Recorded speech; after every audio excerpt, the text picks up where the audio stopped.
then. So we are pleased to announce the start of our 17th Shad Cup here at Lakehead University. Welcome to all the judges and viewers.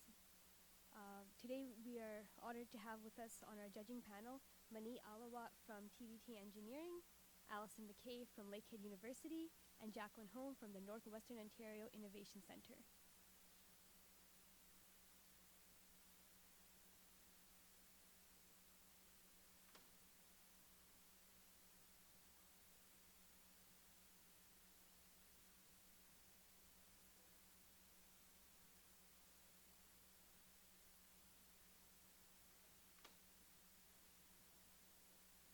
All right, so we are pleased to introduce our first group, Insight Infinity. We are the outliers, we are the innovators. We are the thinkers, philosophers, and artists of your future. Today we bring to you Insight Infinity, a combination of our own individual insights and a common passion for scientific discovery.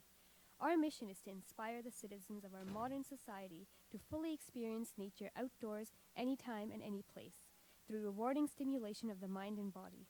Sparks harnesses the potential of groundbreaking neuroscientific research and axiomatic design in order to bring you a whole new avenue for Canadians to embrace a healthier, sustainable society. We believe that the power for change resides from within and that all that it takes is a spark.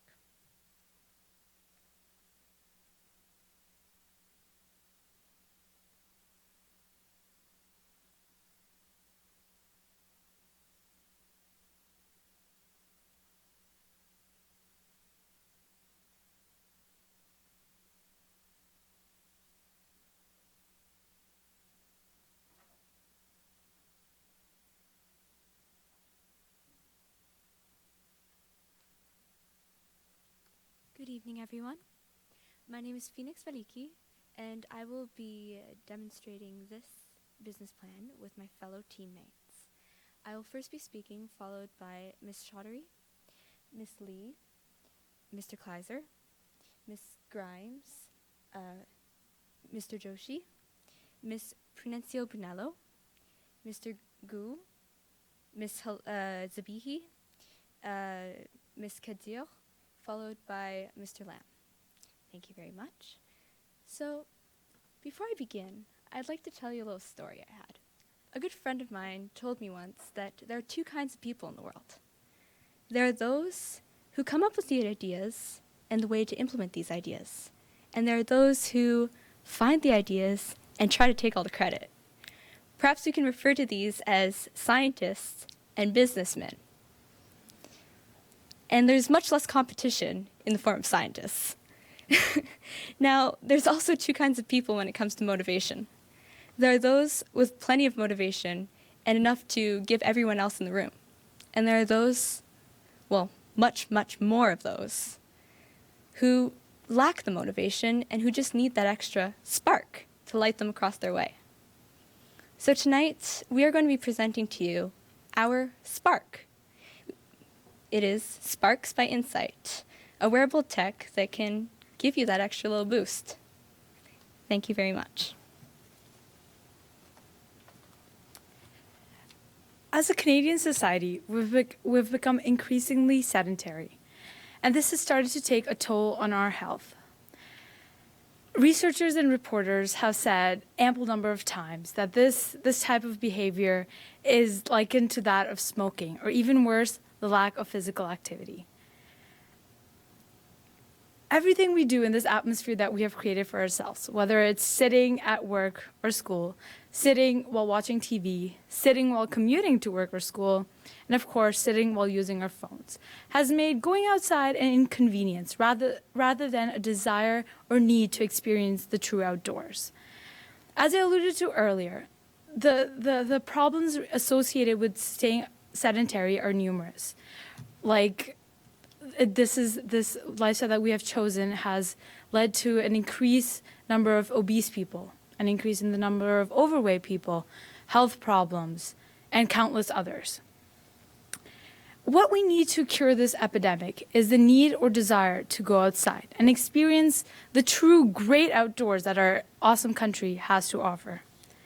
Imagine a world where the power to go go outside resides within your brain, where once you have this power, you can open yourself to a world of possibilities.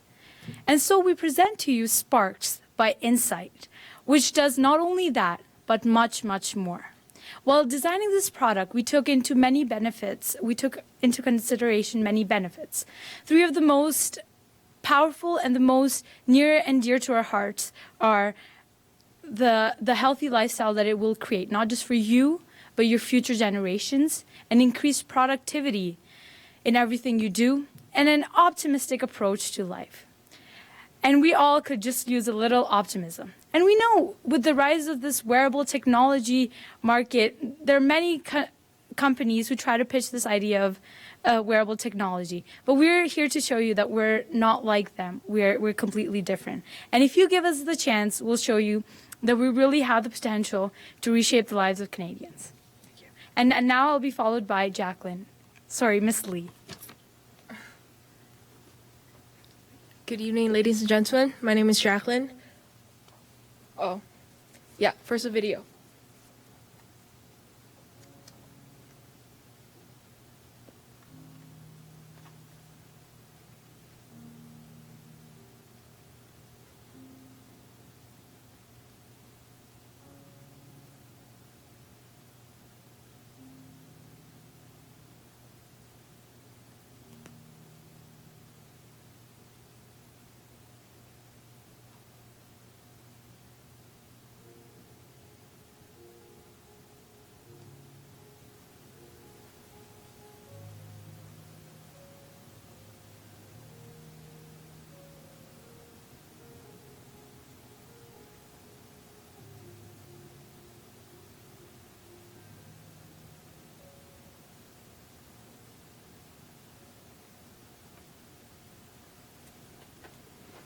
Good evening again.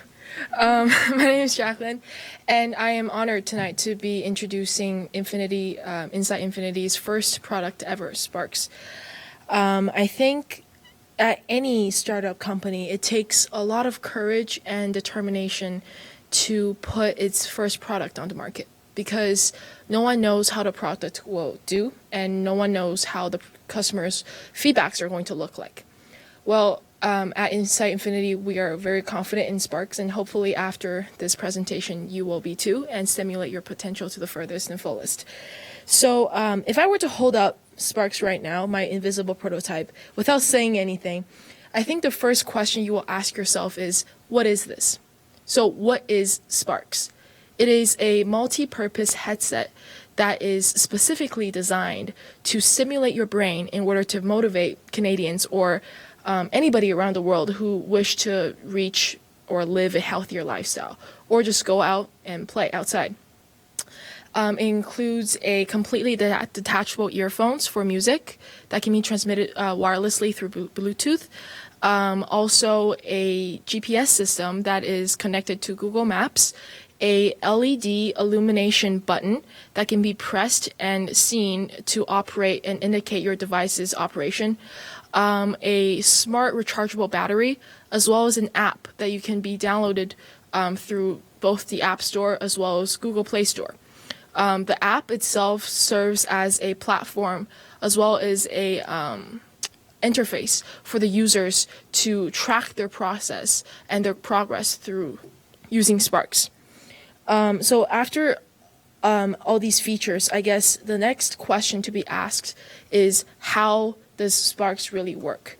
Well, it is a self-contained system which utilizes one of the world's most advanced biotechnologies, which is indeed transcranial direct current stimulation. And what it does is it provides a slow, constant stimulus that is to your brain in order to excite your neuronal activities. However, because this technology has been here for hundreds of years, actually, it has never been really applied into modern science until the early 20th century, when a group of researchers and scientists actually looked into this technology and introduced it to the wider public. It was then introduced and said that transcranial is actually a non-invasive, painless, inexpensive, completely portable and user-friendly technology. So it has all these characteristics. So Insight Infinity's method of harnessing this technology will solve this main problem that we have in our modern society right now. People lacking the motivation to go outside. We are solving this problem through the roots because we are giving them that spark. We are giving them that motivation. And once they are outside, this technology, this device will be activated, and it will provide a catalyst to their brain by providing them with a small spark of feeling that you get perhaps after a run. You feel accomplished. So at the start, if we give them this feeling, and they will more likely to stay outside and prolong their outdoor activities. So, and maximize their outdoor potentials. And now I will give it to Mr. Kleiser, who will introduce you more to Sparks. Good evening. Tonight I will be talking about 4 main features of our product. The first is the process of stimulation. The next is the app with which our product is associated, Sparks. Some tech aspects regarding our product, and finally some future considerations for our product. So first of all, the process of stimulation is divided into 3 main parts. At the beginning, the product it sends out a signal, and then that signal gets ramped up until it reaches the optimal level of performance, where results are the most effective, but safety is still the #1 priority. And then after that, the pulse reaches this level, then the sensors within our product Sparks actually monitor and maintain this level throughout the activity. And then finally, at the end, to prevent any kind of deprivation or deprivational effects from our product, 5 seconds before it is set to kind of expire, the current actually starts to decrease in level, so it just allows your body to kind of adjust back to its regular state. The next is the app. The app kind of acts like a dashboard or a control panel for our users. It allows the user to kind of choose their preferences, and it also sends them periodic updates regarding their use of our product, Sparks. Finally, some tech aspects that we incorporated with our product. The first is detachable earbuds with Bluetooth, and this is just for the user's enjoyment. It allows them to experience wireless music while they perform their activity. And the second is very imperative in the success for our product. It is a high-tech GPS, and this allows the product to be used outside, and it makes sure that the product only works when it's outside to prevent any kind of abuse of our product. Some future considerations for our product.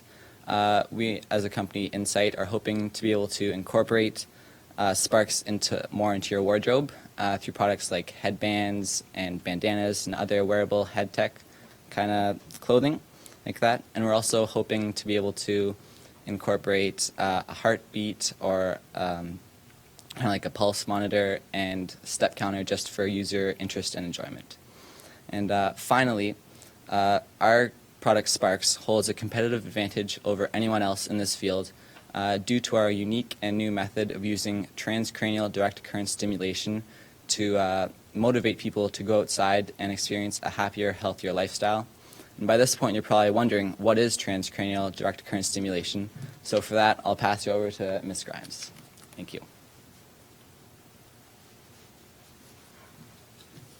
Hi, so I'm going to be talking a bit about the neurological impact of this sort of technology on the brain. So as you've heard, Sparks harnesses transcranial direct current stimulation, so TDCS to shorten it up a bit. And what it does, it changes the brain's function by either depolarizing or hyperpolarizing the neuron's resting membrane potential. So when positive stimulation, so a positive current, a nodal stimulation, is delivered to the brain, it increases the neuronal excitability. So this leads to more spontaneous cell firing. So when brain cells activate together, their connections grow stronger and more numerous. So basically, our product heightens the brain's ability to rewire itself, the plasticity of the brain, which can have a very powerful positive impact. So, as you know, multiple brain regions contribute to any sort of human function, any sort of activity. And especially one as complex and interconnected as going outside and being active. So there are many different stimulation setups that could be potentially beneficial for what we're looking at. We've narrowed it down to two parts of the brain. The first being the dorsolateral anterior prefrontal cortex of the brain, which is involved in conflict and reward scenarios, so decision making. Its functions are working memory, cognitive functions, planning, abstract reasoning. And the second part of the brain that we're going to be looking at is the orbitofrontal cortex, in which it has to do with decision making, so and emotion. So it's basically the motivation center of your brain.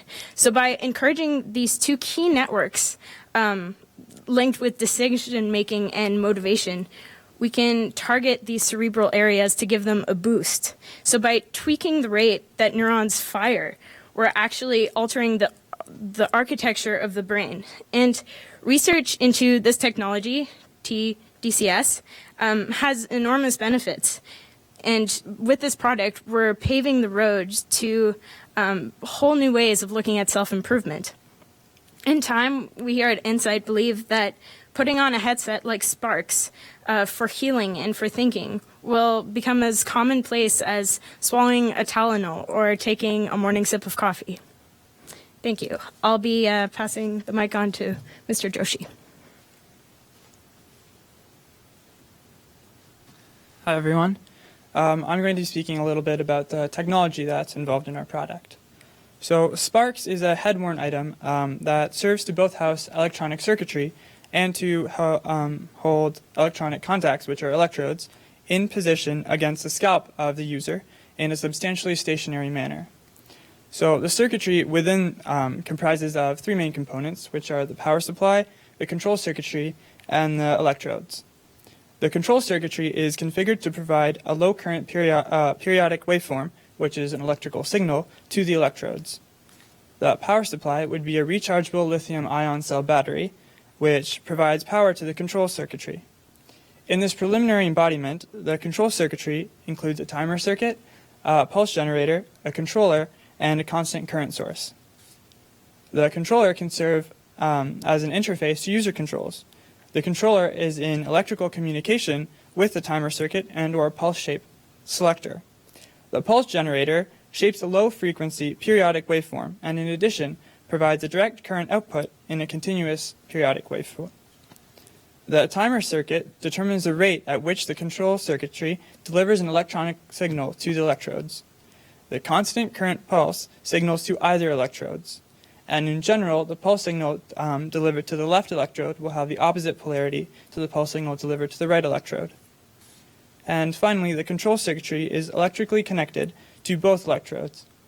The electrical connections are wires integrated into the headpiece, and an LED is configured to indicate operation of the device, which would be to blink brighter when current is leaving the electrode and the headpiece is powered on. And now we'll be presenting to you Ms. Prudencio Brunello, who will continue to talk about the technology in our product. Thank you. So the electrodes are in place to be electrical contact between the circuit of the device and the skin of the wearer, and they're about 1 centimeter in diameter.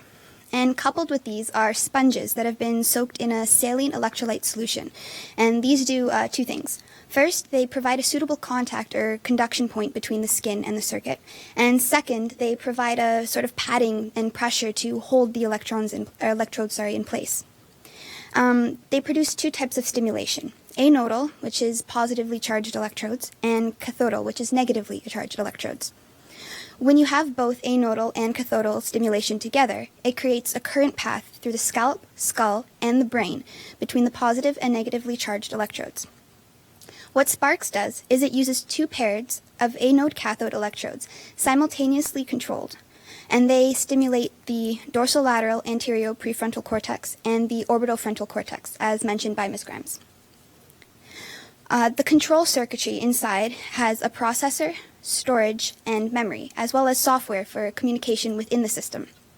As mentioned earlier, there's a wireless local interface, which is the app for Android and Apple, and it tracks your progress. So on the screen here, the little infinity sign will eventually fill up completely once a cycle has been completed. As mentioned earlier as well, there's the built-in Bluetooth headphones for wireless streaming of music, so you don't have to go outside and play in silence. You can still have your tunes with you. And you might be thinking, well, somebody could sit inside with this, turn it on, listen to some music, and feel really happy. But we have a functional parameter set in place to that it only works outside. So you must connect the device to the phone app with your GPS settings on.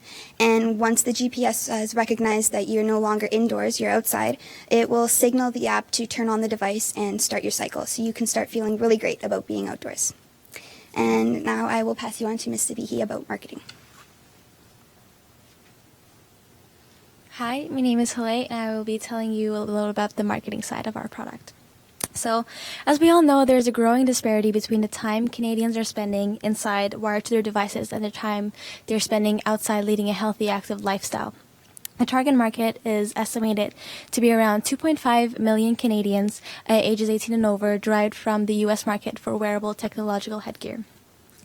Inside believes that our product will be valuable and beneficial to each and every single one of our consumers, because Canadians these days are becoming more aware and conscious of the sedentary lifestyle they're leading inside while they could be outside interacting with nature.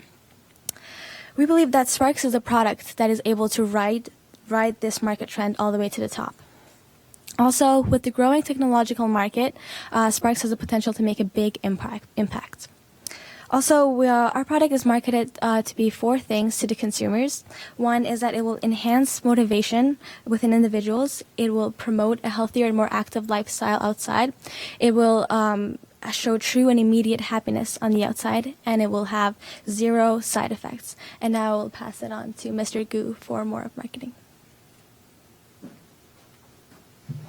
Good evening, judges. I will be talking about some marketing strategies. So, now that you have an understanding of our product, our company, and our market, there are several marketing strategies we want to implement to entice customers. First of all, we want to partner up with Participaction. Participaction is an organization which shares a similar mission to us, and by cooperating with them, we believe that will broaden our vision to more people, as well as reach a positive brand image. Second, we want to give free samples of our product to celebrity figures. These celebrity figures will be Canadian, as well as represent the values of going outdoors. Such people could be Clara Hughes or John Montgomery. These people are Canadian household names who have made a name for themselves through their outdoor activities and physical activities. And finally, for our social media campaign, we want to encourage daily challenges of physical activity outdoors. These challenges will be similar to the ALS Ice Bucket Challenge, in which users share their results. So overall, we want to promote our product, but even more so, we want to promote our vision. And next up, we have Ms. Kadir, who will share her expertise in finances.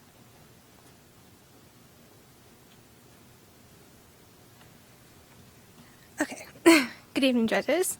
So, for Insight to start up and become a corporation, there's a lot of costs involved in it, and through the development phase. So, we decided that each member in our team will pitch in $20,000 to cover the cost. So, say we have 11 members in our team, so that times the 20,000 will give us 220,000. So we'll use that 220,000, sorry, as our equity. In addition to that, we'll apply for a secured loan of $70,000 from TD Bank, and also a government grant of $30,000. That will initially provide us with $320,000 available for cash for our startup. So, as you can see, our cash flow is negative in the first year, and it breaks even early in second year with a steady increase of about 279% for our growth rate. And the growth rate from years 2 to 3 will be 114%. The growth rate is decreasing because that's when the product reaches its mature phase. So by year 2, and therefore it's not expanding. We're being really aggressive and just to capture the market, which is why like our growth rate is dropping, but we're still maintaining that positive growth rate. So these rates are solely based on this one product, and as you know, like the competition grows. So because the growth rate is dropping, we'll obviously come up with an improved product or like new products, and that will eventually get our growth rate to increase by a lot. So our total revenue by the end of year 3 is estimated to be around $300,000 to $600,000. Now, I'm going to hand over to Mr. Lam, who will go into detail about the finance. So now I'm going to talk about where all the numbers came from. So the global wearable tech market is estimated to be around $11.6 billion by the year 2020. Headbands and earphones is estimated to have 6.3% of this of the market share, which in the year 2019, which amounts to 7,900,000 units sold annually worldwide in 2019. The North American market, wearable tech market, has about 43% of this global market. However, most of this is from the United States, so we're assuming that Canada have around 5% of the global market. This amounts to 395,000 units sold in 2018, and Sparks is expected to enter the market at 0.5%. And for our second year, we expect this to raise up to 1%, and third year, we're going to have about 1.5% of the market. For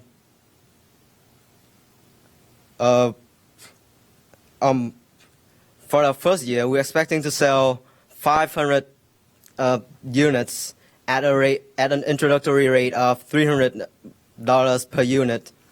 For our early adopters, and so that will amount to $150,000 in sales for our first year.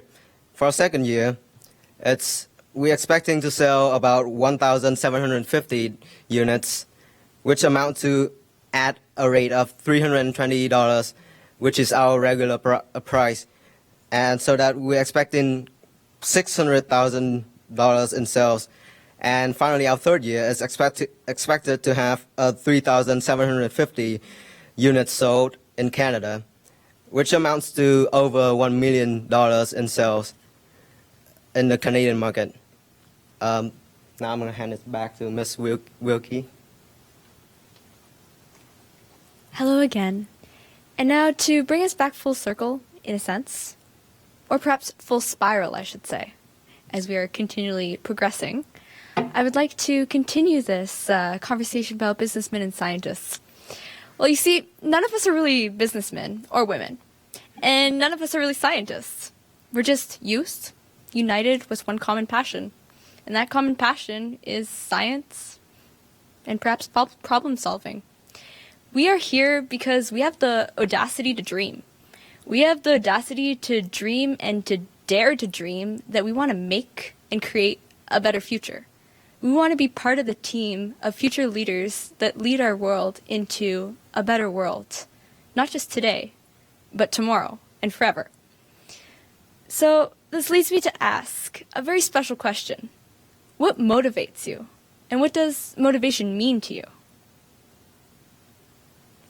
There can be hundreds of thousands of definitions. The probability and the possibility is truly infinity. But at the end of the day, if you had the power to do everything you possibly could, just in the palm of your hands, at the tips of your fingertips, would you try to change the world? Or would you just let it sit there? We want to give you this little spark. We want to help. We came here like newborn children, with a distance like a chasm. But perhaps by the end of this, we can forge a friendship, or at least the pathway to success.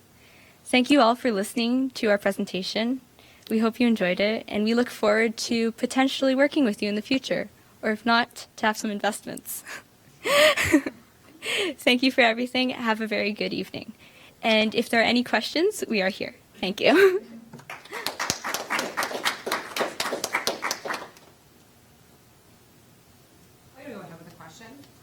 You had spoke that your introductory price is $300 a unit, correct? And you're going to move up to $320 a unit, and will that stay permanent at $320 then? Or are you going to look to increase every year kind of above that? The price is gonna stay at $320 for the remaining of the period that we're gonna sell our products. And what is your profit per unit? So what's your manufacturing costs? Our manufacturing cost per unit is around $62 per unit.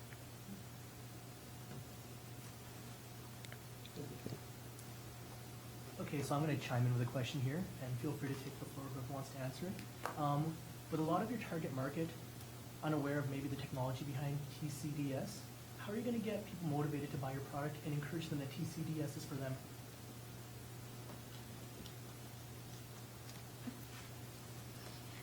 Well, essentially, there is this gigantic stigma, especially towards anything having to do with the brain and, in general, wearable tech.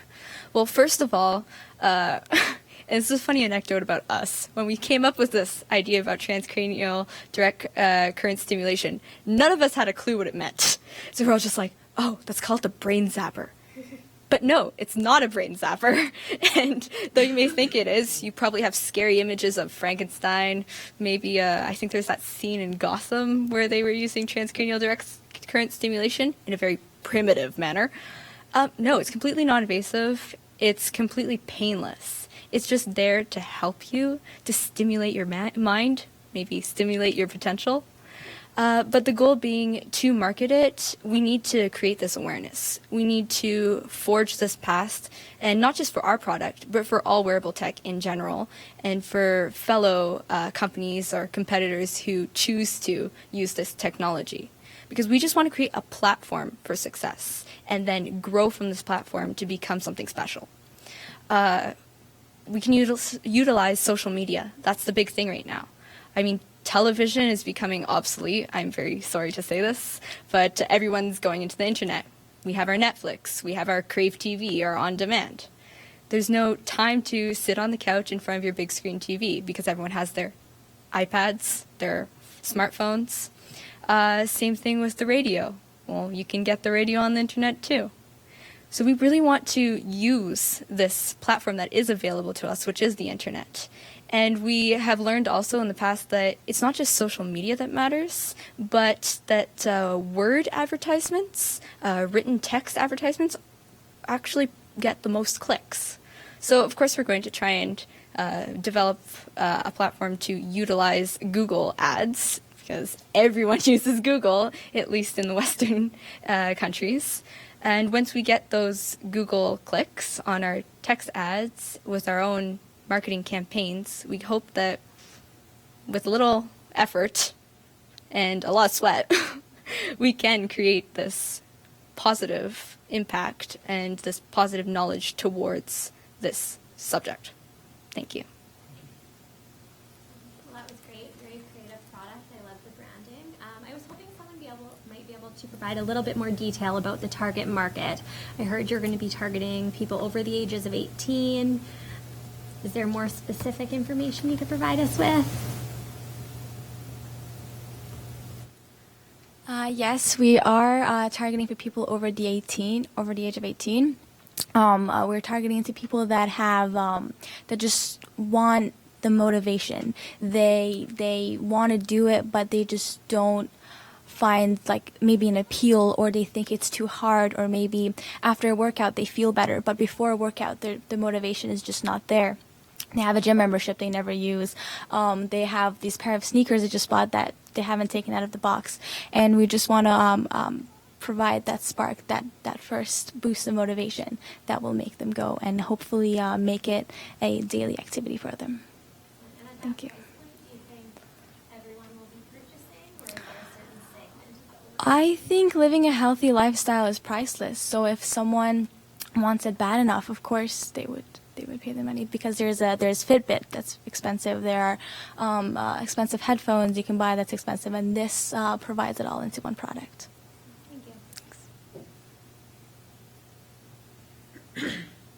If I could just tag on that, I just need sort of a quick piece of clarification there. So you talked about it being motivating. However, you said it doesn't work until you are actually outside. So where's that piece that's going to get me off the couch and get me outside to actually start this thing working?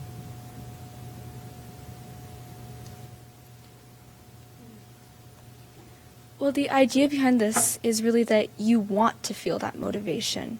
So if you're sitting on your couch, you're watching your TV, maybe you're reading a book, you're being very inactive, you're happy, you don't feel sad, you're getting that pleasure from somewhere, but it's not something that you can really achieve to a heightened level.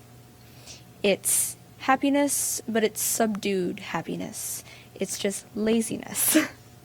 So once you try this headset, it's not that you'll get addicted to it, but it's that you'll be addicted to being motivated, and you'll be happy, and you'll be more apt to want to go outside. You'll be more apt to want to go, put on this headset, feel happy, feel that extra boost of motivation, and go outside. Of course, there's no concrete piece of technology that can force you into that motivation. And if there exists the technology, which I'm sure it does exist, there'd be so many ethical problems into using that.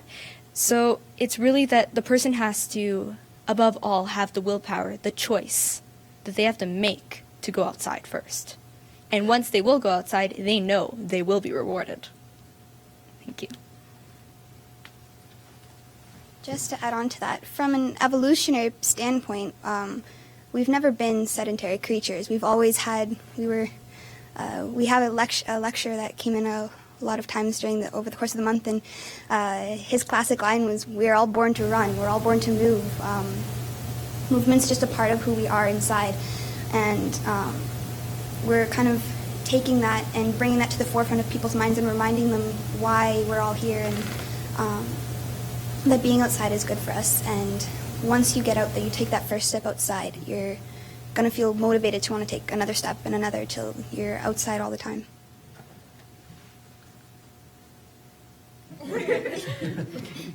And also to add on, I was talking a lot about brain plasticity, rewiring the brain. And we've heard that it takes 21 days of a good habit to make it like part of your lifestyle, right? So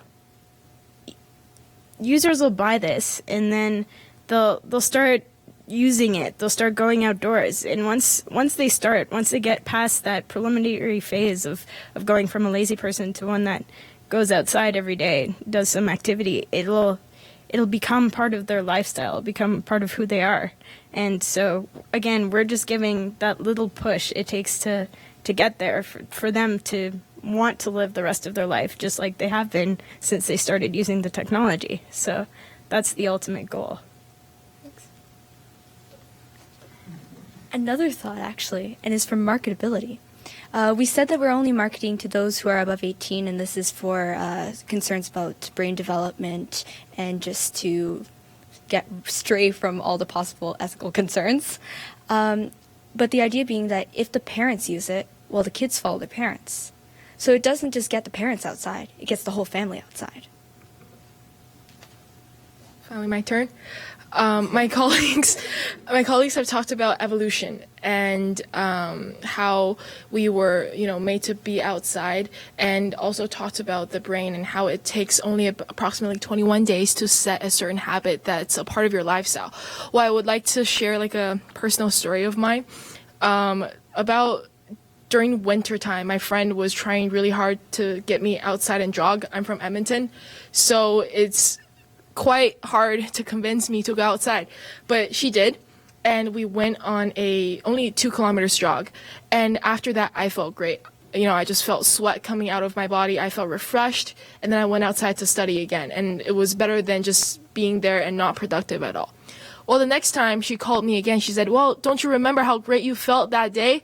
So why don't you come out and play and run again? I didn't want to go because I remembered the torture it was for me to go outside, step into the cold, and actually get my body going, and that takes the majority of the time. So the feeling of accomplishment only lasts for 10 minutes after the run. Well, with Sparks, we are providing that feeling at first. So you won't feel the torture, you won't feel the pain. You will feel that excitement, you will feel that accomplishment when you get it going, and when you run, you will just add on to that and prolong your run. So to answer your question, how does it take me to get off my couch and go? Once you start that process, you know for sure that that's what you're going to feel at the beginning. You will want to go outside and start running, even if it's in minus 15 weather. Thank you. Also, just to add on to that, it's often said that once there's a will, there's a way. So if we give people that will, if we give them that thing that takes them outside, they'll know to approach it. It won't just be some procrastinating thing that we just keep passing on. Yes, thank you.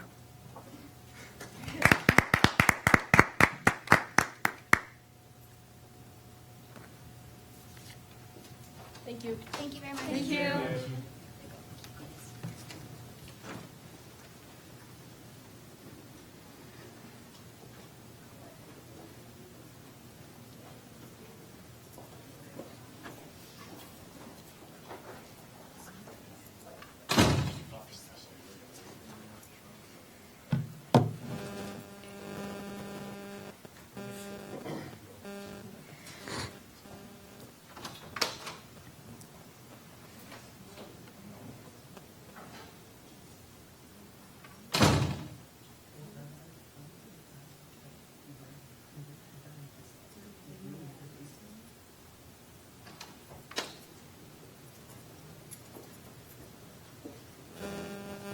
So our next group is Escape. At Escape Incorporated, our mission is to promote a positive perception of play. The Escape Velocity is a revolutionary new shoe technology that incorporates a lightweight core, 4 interchangeable platforms, and activity tracking. Here to present the business plan for this new product is the board of directors of the company.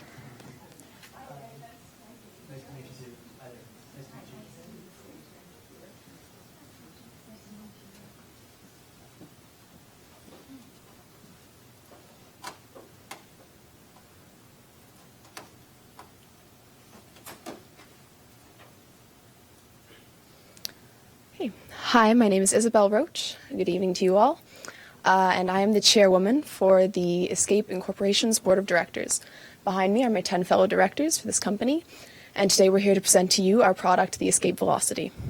Ms. Sang and myself for the financial department, Ms. Kim, Ms. Vo, Ms. Hu, and Mr. Sun, we're our marketing team. Mr. Saulnier Marceau, Mr. Kroll, and Mr. Barry, our design team, and in charge of corporate operations were Ms. Guo and Mr. Shine. Without further ado, I'll pass it on to them to begin our presentation. So, you don't go outside without shoes. You don't play soccer without cleats. You don't walk in the snow without boots. Or you don't jog without running shoes. So why not just go outside with one shoe? One convenient shoe that allows you to incorporate all of these different functions. And that's essentially what our business here is trying to do. We want to create a revolutionary footwear experience that combines the versatility and convenience for all Canadians. So the key term here is customer experience. You don't just buy our shoe for the convenience or the versatility. You're purchasing a lifestyle, a healthy, active lifestyle, engaging in various outdoor activities. The Escape Velocity motivates people to go outdoors by conveniently adapting to various demands of the outdoor activities, coupled with technology that enhances the efficiency as well as manages your time outdoors. So we're here today seeking $300,000 for 49% equity in our company. We're going to be going through this agenda right here. First, we're going to start off with a product description, then move on to a marketing strategy, and finally conclude with a financial overview of our corporate operations. So without further ado, our product description.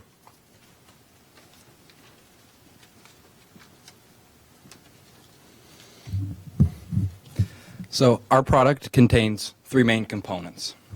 The core, the base of the Escape Velocity, is a simple sock-shoe hybrid engineered to house the control and platform components.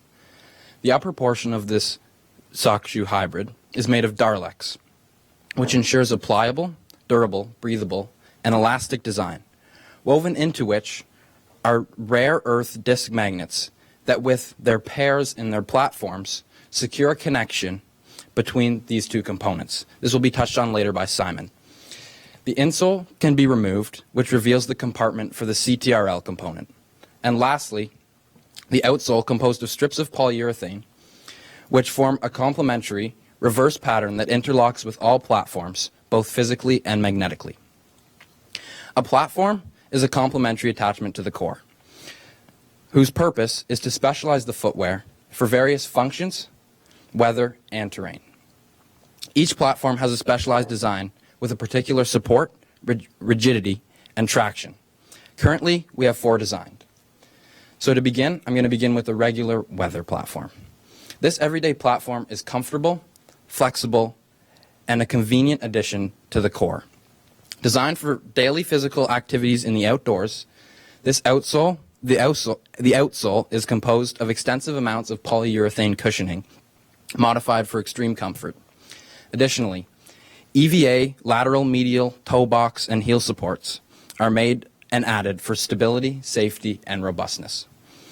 By folding the medial support over the lateral support, the magnets in each will interlock and lock the foot as well as the platform in place.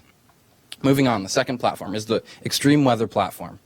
It's designed to perform in wet conditions while maintaining a comfortable temperature. The outsole is made of thick rubber, which forms a waterproof and insulated barrier between the user and his environment.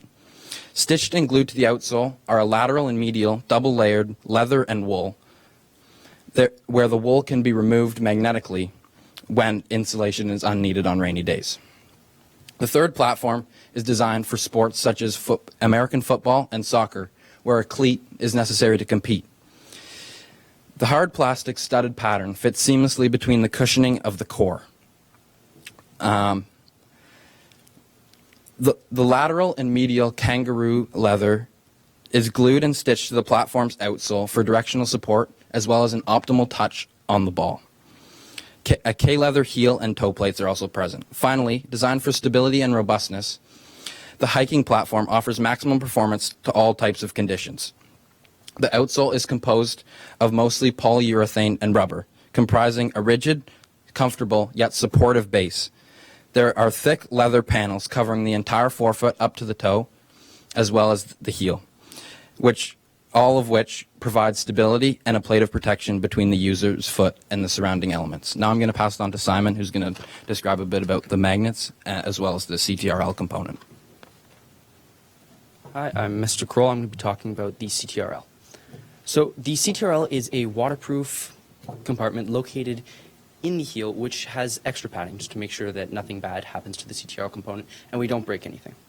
It consists of a low-power gyroscope to determine which direction we are going, as well as changes in motion. It also consists of a low-energy Bluetooth transmission technology in order to transmit information from the shoe to a user's mobile phone, and it consists of a CR2032 battery to power the entire system. So this allows the core, which is the base, to determine what platform is currently attached to the shoe, which then will send various statistics, general physical statistics, to a mobile phone to determine what's going on with your shoe. You can know what is happening. So, for example, if we're playing soccer, it would send the number of steps you've taken, how many times you've shot the ball, as well as how long you've been playing, to your phone so you can see it at a later time. Also, depending on what platform you're using, it'll send relevant information. For example, if you are wearing the weather component, it might remind you that today is not that bad, you might not need it, or today is quite bad, you'll also need a scarf, a hat, and a nice winter coat. For attaching the soles to the actual shoe, we use magnets. The magnets we use are neodymium 52 magnets, which are 1/4 of an inch in diameter and 1/10 of an inch in width. Though in total this adds up to an extra 30 grams per shoe, but it gives extra support to the shoe and makes sure that nothing falls off. These shoes, we end up having 34 shoes on the sole and an extra 16 shoes on the top, and they're concentrated in 5 main areas. We have the magnets on the top of the toe, the bottom of the toe, we have them in the heel, the Achilles heel, as well as in the lateral medial, as Mr. Barry talked about.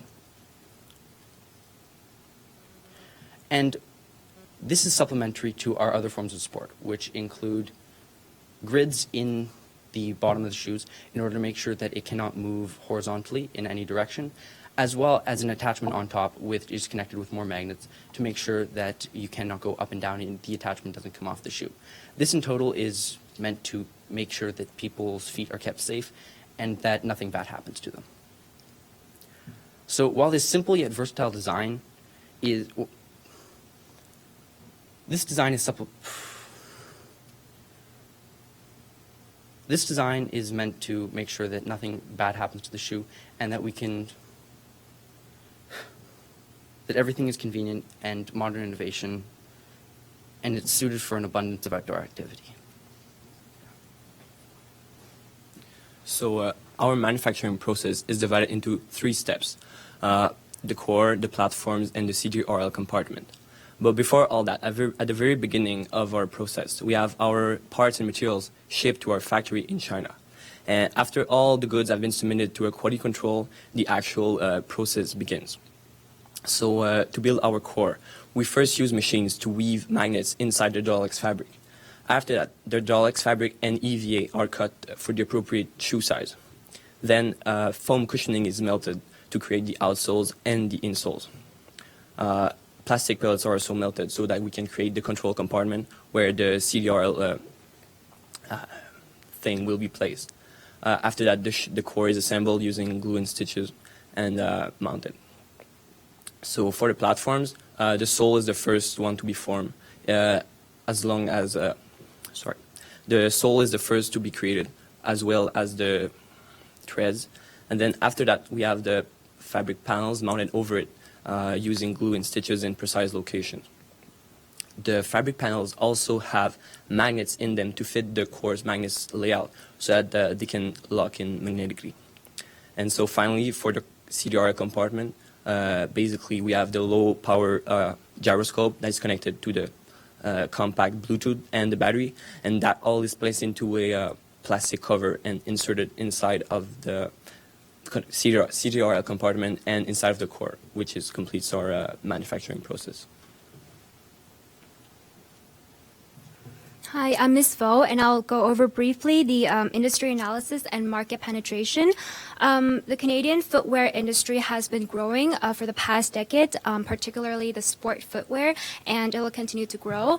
The current trends in the market industry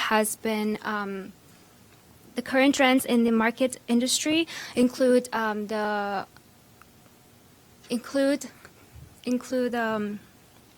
comfortable shoes for health and wellness, as well as the technology-integrated footwear with features, pedometer, and hybrid shoes.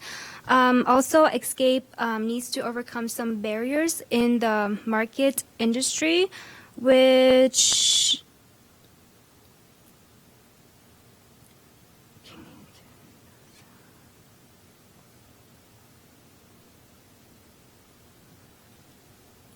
we need to overcome some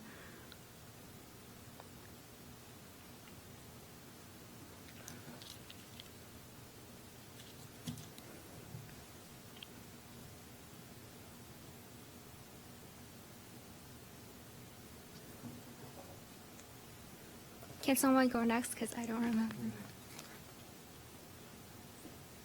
Okay, so I'll briefly talk about our target market. So as we mentioned earlier, we're not just purchasing our shoe for its convenience and for its versatility, but you're purchasing it for its lifestyle. We want to promote a healthy and active lifestyle by engaging in these various activities that are included in our different platforms. So we've divided our consumers into two groups of target markets and two groups of niche early adopters. So our primary target market are the lazy adolescents and young adults.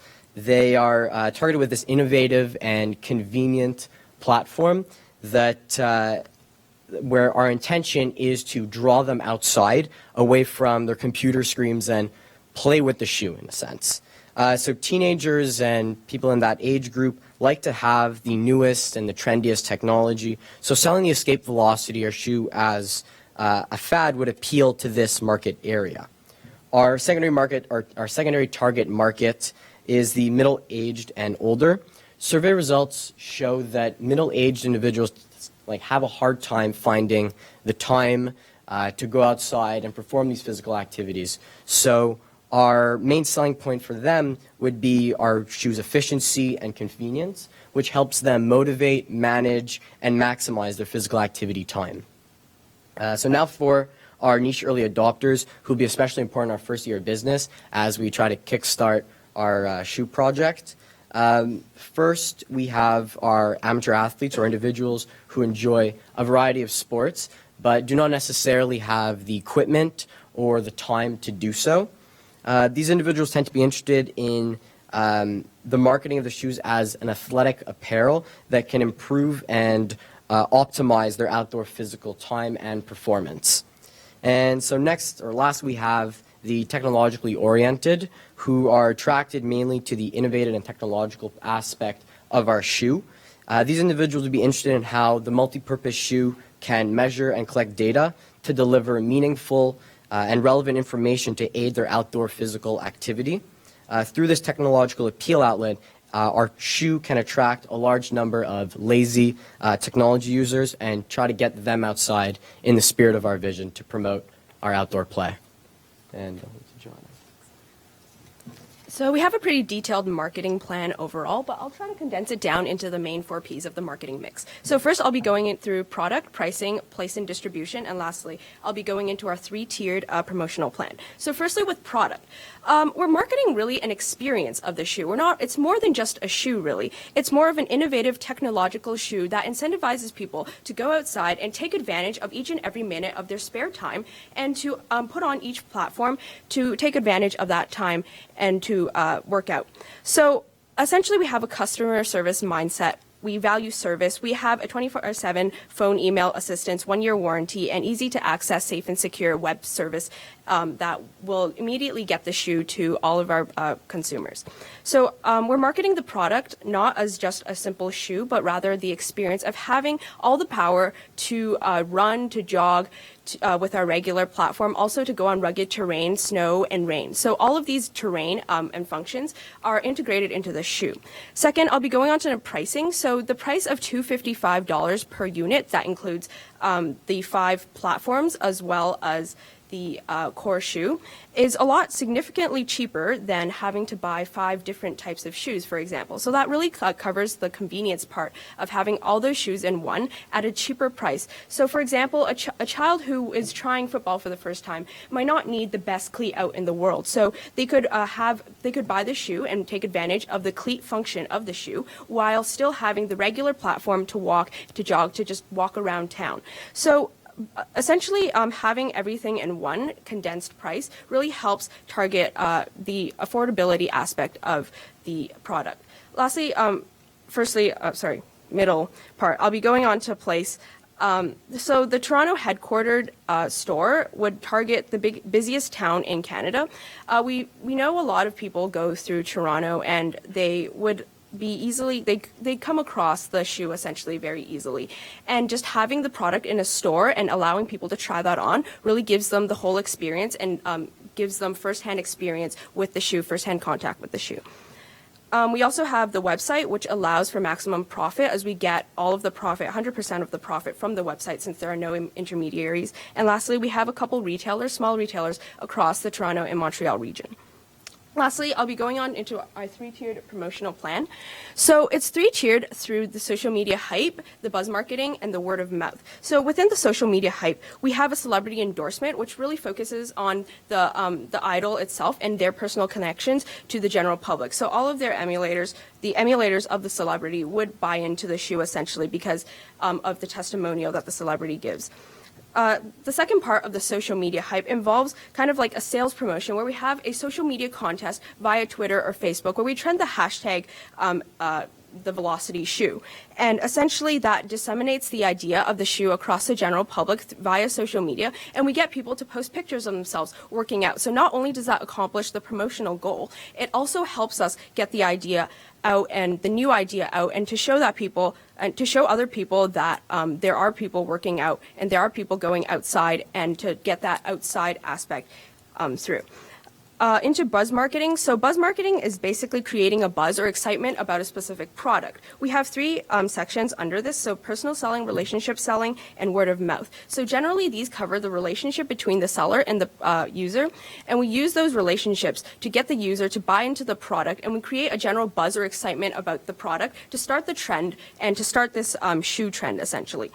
Lastly, the third tier of the promotional plan would be the widespread advertisement. So we generally use broad advertisements, billboards, flyers to disseminate the idea of the shoe and to get the idea out there. And we would also like to target guerrilla marketing, which is very effective, and it targets the unexpected aspect of finding an advertisement where it wouldn't be expected. An example would be on the bottom of the staircase while you're climbing up, you see a full image displayed out, or on a bench. So something like that where we target the consumer where they don't really expect it, and it really gets the idea ingrained in their mind. So that's our detailed promotional plan of 3 tiers. Hi, I apologize for my voice, it's not my best day. So now we'll be analyzing the strengths, weaknesses, opportunities, and threats of our product. First, the strengths. So our strengths include that our product has many different pieces, such as the core and various platforms. This is very easy to market and sell the package as a whole. Next, secondly, we will be through the innovative technology, Escape Velocity will provide provide custom experiences using adaptive add-on features and effective display information using mobile applications. Next, onto the weaknesses. The footwear market as a whole is a very difficult market to penetrate due to the existence of the global giants such as Nike and Adidas. Since it's because of this that our product will have difficulty attracting initial consumers. And nevertheless, onto our opportunities. Nevertheless, there is this opportunity in the market for Escape Velocity, as integration between fitness and technology is becoming increasingly popular in the highly competitive and highly demanding footwear market. Furthermore, it is our innovative technology will provide a new trend to be created. And lastly, we move on to the threats. Conversely, the threats. Due to the fact that our technology is not patented and the existence of similar technologies like Nike Plus and Nike Mag, and also the existence of giant footwear markets such as Nike and Adidas, it will create a great competition for our product, the Escape Velocity.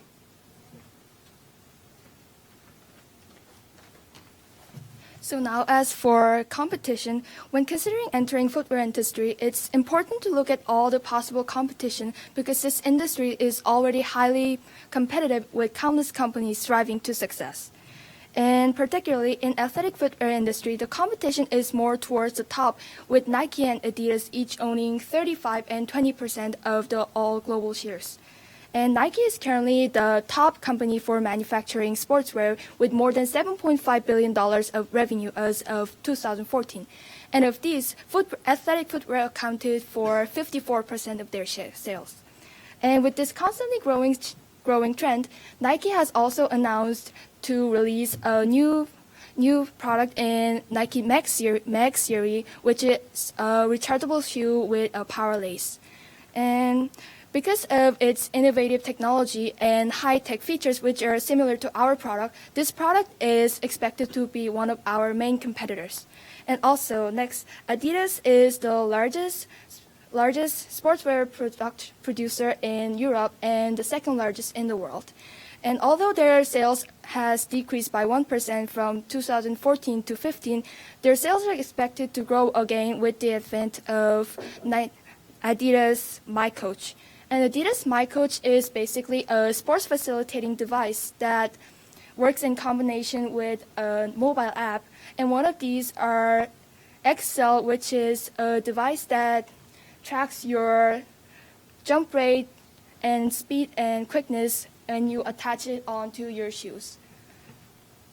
And these devices are also considered as one of our competitors because they share the same feature of physical activity data management.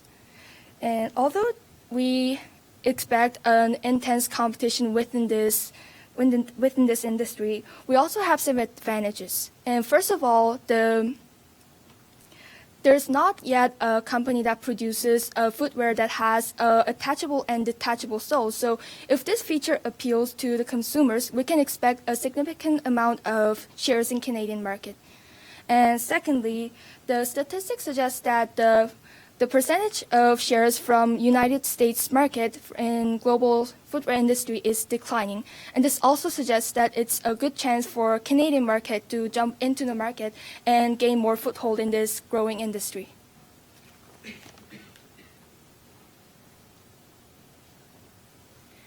Now I will briefly speak about our company operations. So our corporate structure consists of 13 board members. We, the 11 founding members of Escape, will maintain a dominant 51% equity in the company. Our manufacturing process is outsourced to Guizhou, China, where we employ 15 workers above the Chinese minimum wage. Escape plans to headquarter in Toronto, the busiest city in Canada, so that the maximum number of people can easily access the store. The lifestyle of Torontonians is quick-paced, an attribute of Escape's target market, since the Escape velocity directly addresses their need for efficiency and convenience. Thus, geographically, Toronto is the ideal location to situate an Escape store.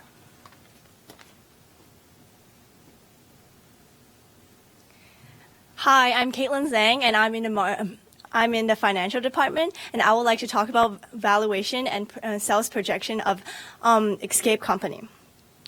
We, Escape Company, would like are seeking for a $300,000 investments from foreign investors in exchange for 49% of our equity. In addition, our boarding members will collectively contribute $200,000 in the startup capital. Our startup capital will go directly into manufacturing and marketing the Escape velocity. Based on our market research, we project our first year sales to be 3,500 units, and will generate 900,000 revenue first year. Although we make subnormal profit for our first year, our net income increase as our projected sales increase over the 3 years. In addition, we have a positive net income of $10,000 at the end of our second year. The profit margin grows from 1% to about 20% at the end of the third year. And our market share will double from the end of the first year to the end of the third year.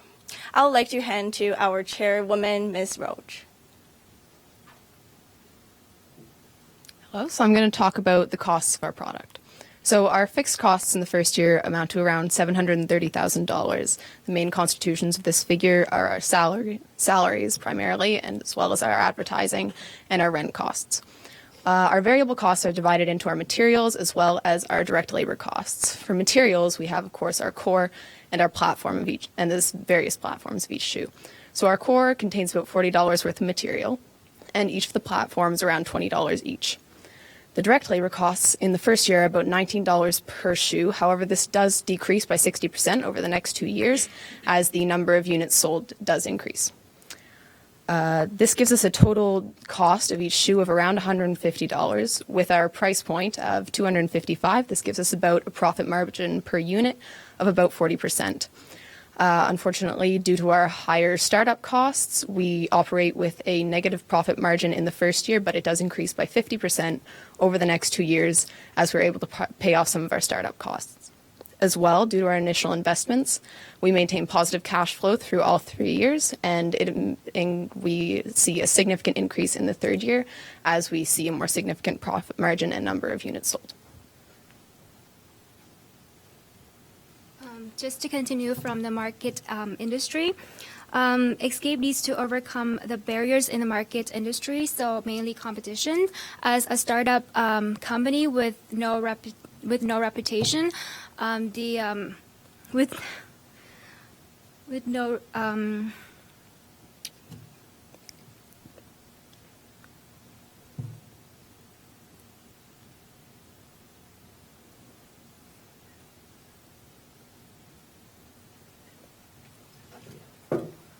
I think that the question that you guys are probably still asking is, how does this get people outside?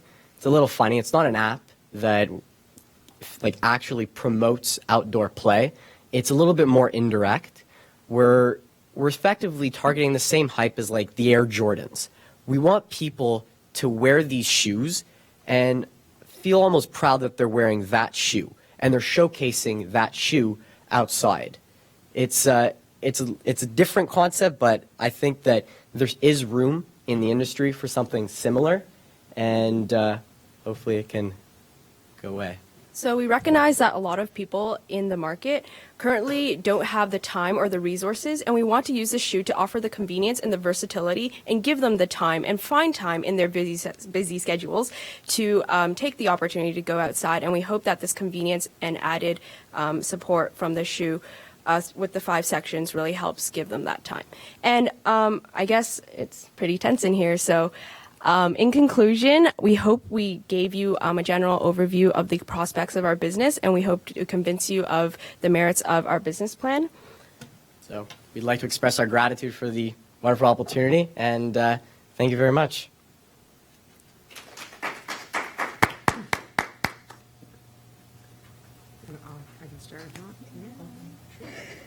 I just actually had a couple quick questions, just more or less regarding some of the aesthetics of the shoe. So, as a female consumer, I stray away from men's shoes. Is there an option for a female male version? Is there colors, that type of thing?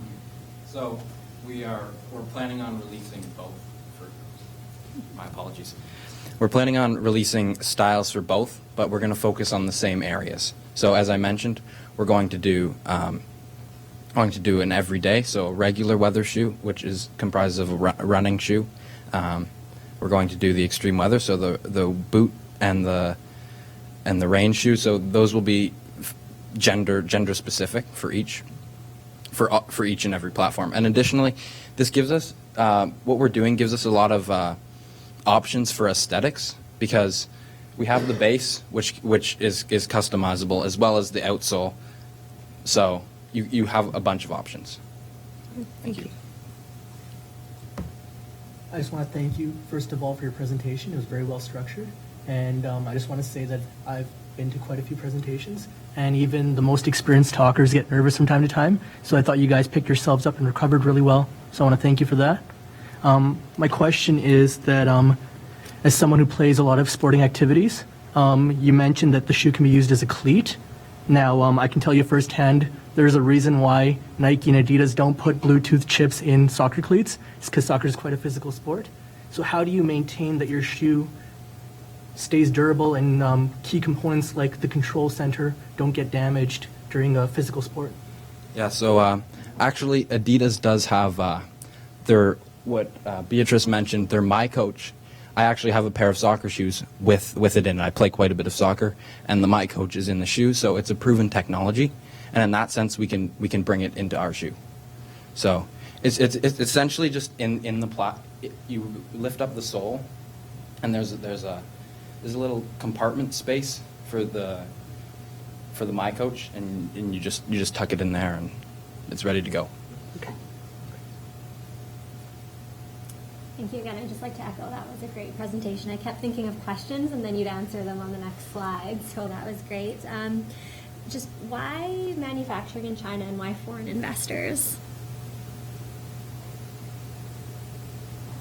So with the first year cost, we were looking at our cost structure, and obviously our costs are quite high since we're only breaking even in the second year.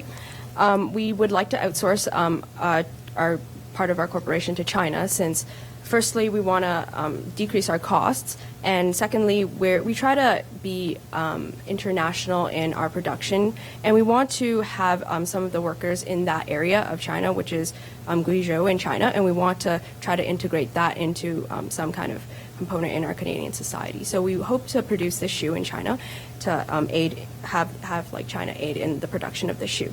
And also, the second part of your question was?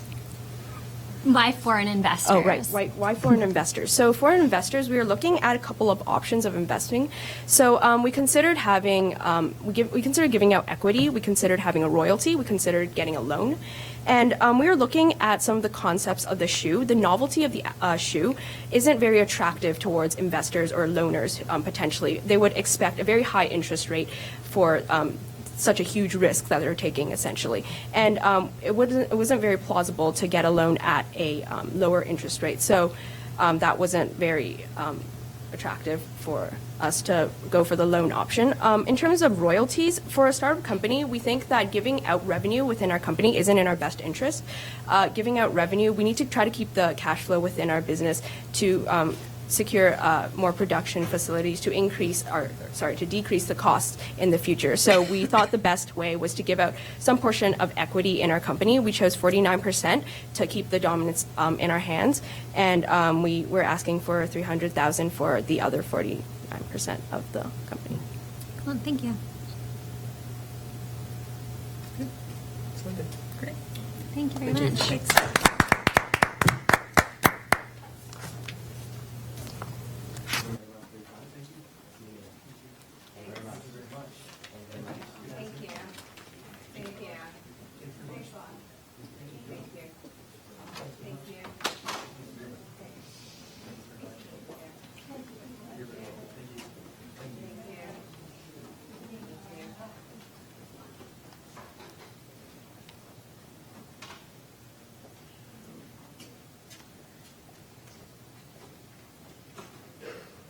All right, our next presenters are Maple Tree Games.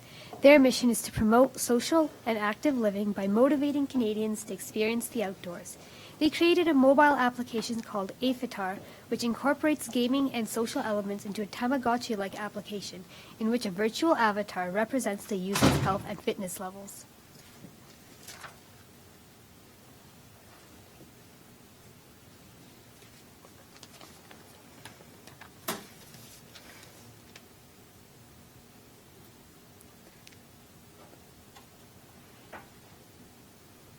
Technology. It has given us so much, but at the same time, it has chipped away at some of the most basic elements of life. We can no longer go outside and simply enjoy the fresh air and be outside. We are always hooked up to either a screen or some other form of technology. Now, it's preposterous to assume that we can simply abandon all this technology and leave it. Technology is the future, and as we go forward, it will just become more and more prominent. But what if there's a way that we could integrate this technology with some of the simple pleasures of life, to create a link between it and the outdoors? That is exactly what Maple Tree Games is striving to do with our new app, Avatar. This app, we will talk more about later, is a connection between people, the outdoors, all using technology. Now I'll hand it over to Mr. Magnet to introduce us. Hello, everyone. Maple Tree Games consists of 11 intellectual, innovative, and motivated youth. Each of our team members are committed to fulfill our vision as a team. Our team consists of a board of directors. The chairpersons are Mr. Gregory and Ms. Curtis, and the executive directors include Ms. Ren, Ms. Ji, Ms. Segu, Mr. Wong, and Ms. Kwan. Our non-executive directors include myself, Mr. Jardine, Ms. Koenig, and Ms. Cord. As we continue to expand, we will need to hire individuals to help maintain and continue this expansion. We'll be hiring a marketing professional to help market and promote this app properly. Also, we'll be hiring an experienced video game developer to help develop the app further as our user base continues. And to bring some wisdom to the team, we'll be hiring a CEO. Now moving on to some of the marketing conditions. So the health and fitness app industry has actually been increasing ever since the health craze hit us a while back.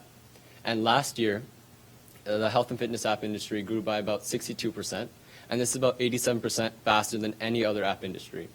And by the year 2017, the health and fitness app industry is approximately going to be worth $77 billion.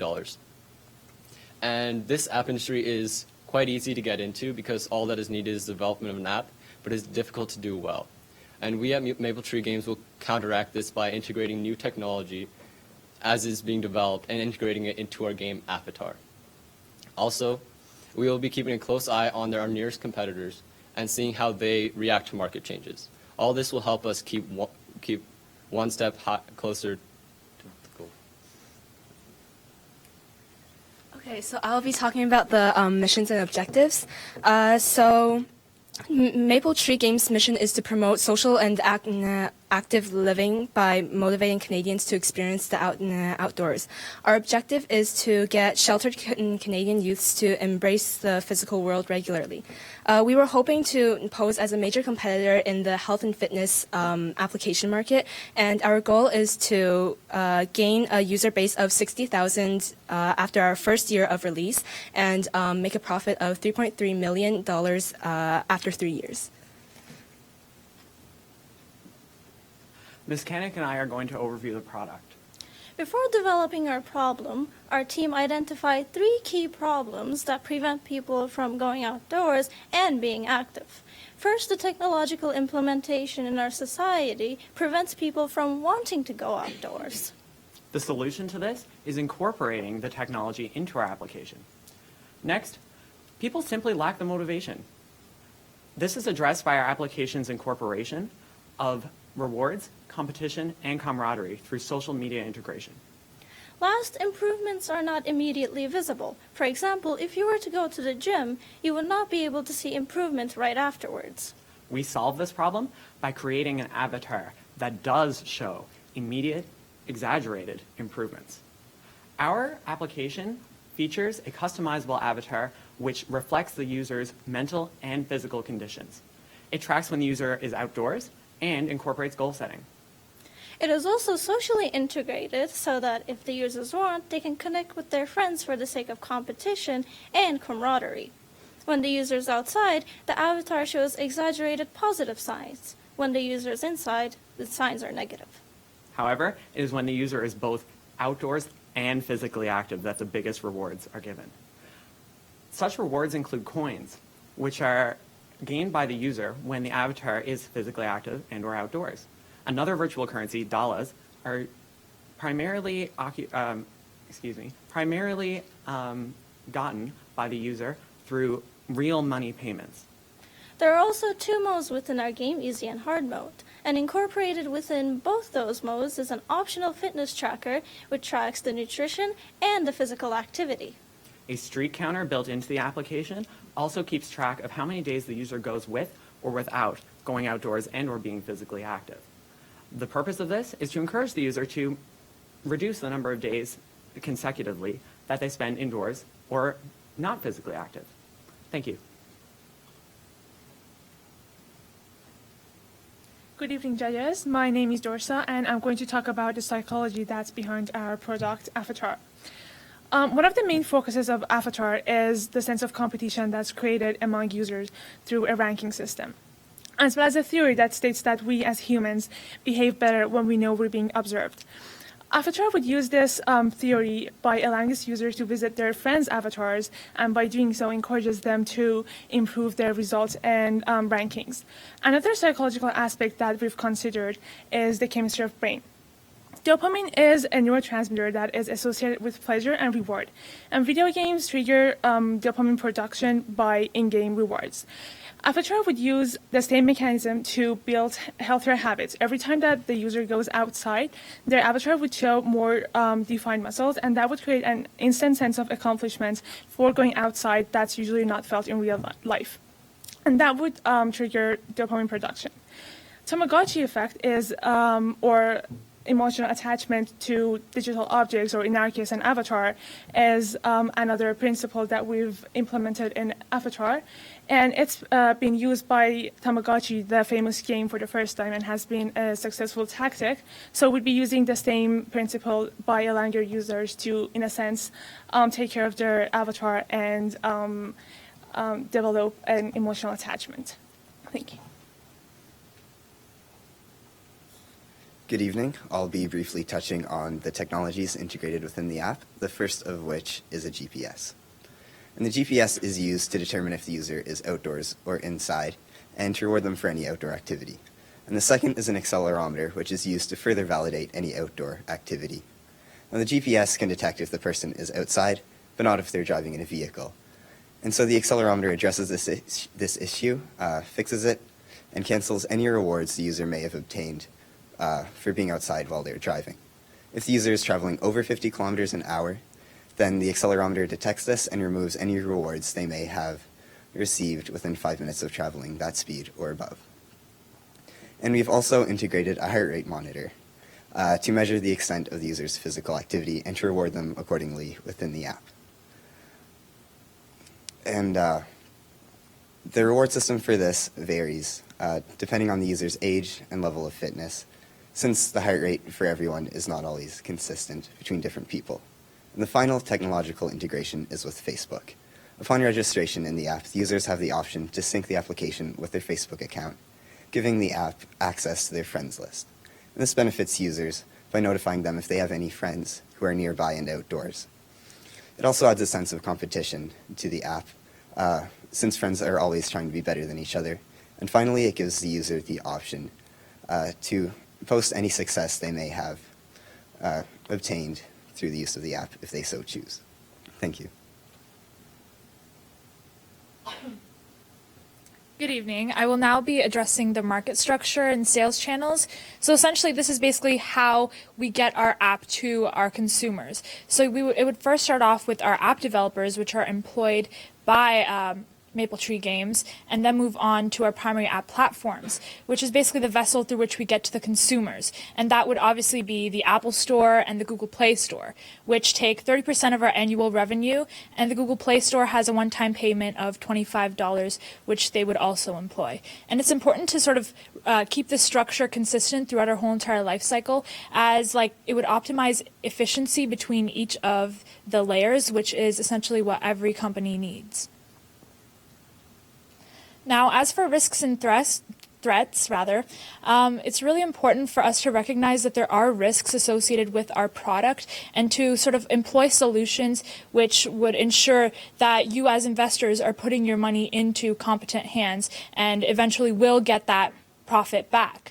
So our first sort of risk is the negative associations that come with a free application. So to counter this, what we will be doing is establishing a 24-hour inquiry system. So if someone has a question, we would get back to them within 24 hours, as customer service is a main priority. Also, it's important to show users the interface prior to when it is actually released. So later on, it will be addressed about how we will go about that. One thing that we also really want to ensure is not a problem is anything related to body image, because obviously the avatar is changing with regards to muscle density, etc. So what we will be employing for that is having a disclaimer at the beginning of the personalization stage within the app to ensure that people are aware that it is an exaggeration. And also, we have contacted Dove, and they're obviously really famous for their self-esteem campaigns. And they have provided us with the necessary resources, which we will be heavily reliant on, as well as sort of support that we took inspiration from those campaigns. Other two risks that may be associated with our application is language barriers as well as excessive storage usage. With regards to language barriers, our primary market in a sense is Canadians, and we're obviously very multicultural here in Canada. So we need to provide for every single language, or as much as we can. With regards to excessive storage, we would make sure that anything past 2 weeks would sort of be compressed and not take up a lot of data on your phone, etc. We also have an extensive age range with our market. So what we would do to ensure that we still efficiently apply our concepts to each market was sort of streamline where we are emphasizing our marketing. So with regards to the younger, we would have younger ages, we would have social media more prevalent, and the older, YouTube. There are also two different modes that we have employed that obviously they have mentioned before. And finally, one thing that is a risk within this company is privacy. Obviously, we would be protected by PIPEDA, so we wouldn't be liable for anything major. But one thing that we really need to make a priority, and we will make a priority, is ensuring that users know how we are protecting their privacy. So we would employ a terms of use and privacy policy that would effectively communicate this. Thank you. Good evening. We wanted to create a marketing plan that would best appeal to as many people as possible. So in order to do so, we split up our target market into 3 segments, all of which are middle-class Canadians. We chose to focus on the middle-class economic sector, as it is the primary user base of health and fitness apps. Our primary market includes segment 1, whereas our secondary market covers both segments 2 and 3. Now, starting off with our primary market, segment 1 includes youth ages 14 to 18. Now, we decided on this age group as our primary market, as we feel that Avatar would best appeal to their daily behavior and psychological activity. According to a market research survey that we conducted, 70% of youth ages 14 to 18 years old listed social interaction as one of the main reasons as to why they want to go outside. In addition, 2/3 of these also listed competition as another reason. Avatar allows for several opportunities for social interaction, as it allows for users to connect with other avatars as well as share their progress on Facebook. And its ability to allow for the comparison of both streaks and avatars will help fuel competition. Now, moving on, as mentioned earlier, segments 2 and 3 are part of our secondary market. Segment 2 involves 19 to 23-year-olds, whereas segment 3 talks about adults ages 24 to 30. Moving on to competition, although there are many health and fitness apps already available in the app market, we chose to focus on some of the competitors that have similar fundamental concepts as us, and these competitors include Fitness Hero, Daylight, TEP, and Outdoorsy.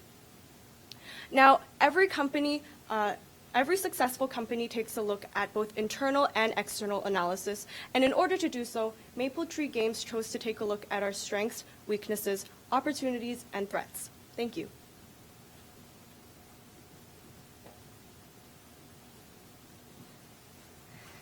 After analyzing our markets, Mapletree Games created an advertising campaign. The advertising campaign will be divided into 2 phases. The pre-launch phase, which will occur 1 month before the app is launched, and the continuous phase, which will occur for 35 months throughout the rest of the target campaign. And the reason for having a pre-launch campaign is so that because if a lot of users download an app within the first week of it coming out and being released, the app will actually become one of the top apps in the top charts, and this will allow more users this will facilitate user acquisition, as users can easily see that these apps are in the top charts, and this is where users often go to download more apps. And both phases will employ in-stream YouTube ads as well as in-app advertising that is optimized by a mobile ad network. Moreover, Avatar will be promoted on social media and the company website, which will also be hosting some blogs and podcasts about our products. In the pre-launch cycle, the website will also ask interested users for their email so that the company can contact them immediately after the app is launched and allow them to download the app. And to engage our current users and ensure that we don't just acquire users, we actually keep these users, Avatar is going to have sharing incentives as well as contests occasionally. So a sharing incentive might be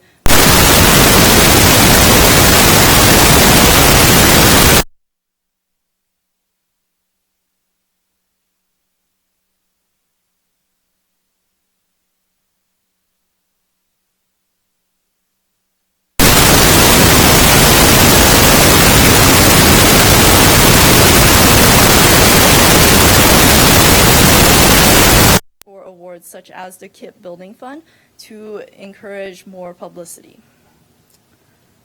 As for how the app will generate revenue, we're going to be using a freemium pricing model. This means that the app itself is free to download, but includes in-app purchases. In our case, users can buy dollars, which is the game currency that allows them to access premium items. For example, a banana suit, which is more of a unique item for some users, or maybe other items that we can include later. And 3% of consumers spend money on these in-app purchases, but 38% of customers spend money. So 38% of people who are already downloaded and using our app will spend money on these purchases, statistically speaking. The average spending for all consumers is actually $14. And this is because even though only 38% of customers spend money, these customers who spend money usually spend copiously. So to appeal to these customers who spend a lot, dollars packages will range from costing 99 cents to $99.99 to appeal to the segment that really spends a lot of money. And some pricing techniques employed will be odd number pricing as well as decoy pricing to ensure that we maximize our revenue. Thank you.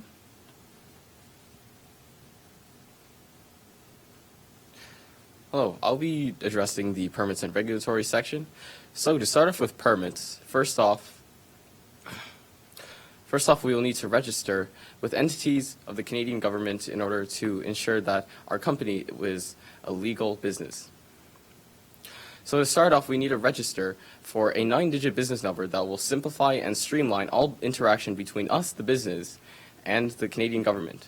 And then next, we'll have to register with the respective federal and provincial boards to legally incorporate our company.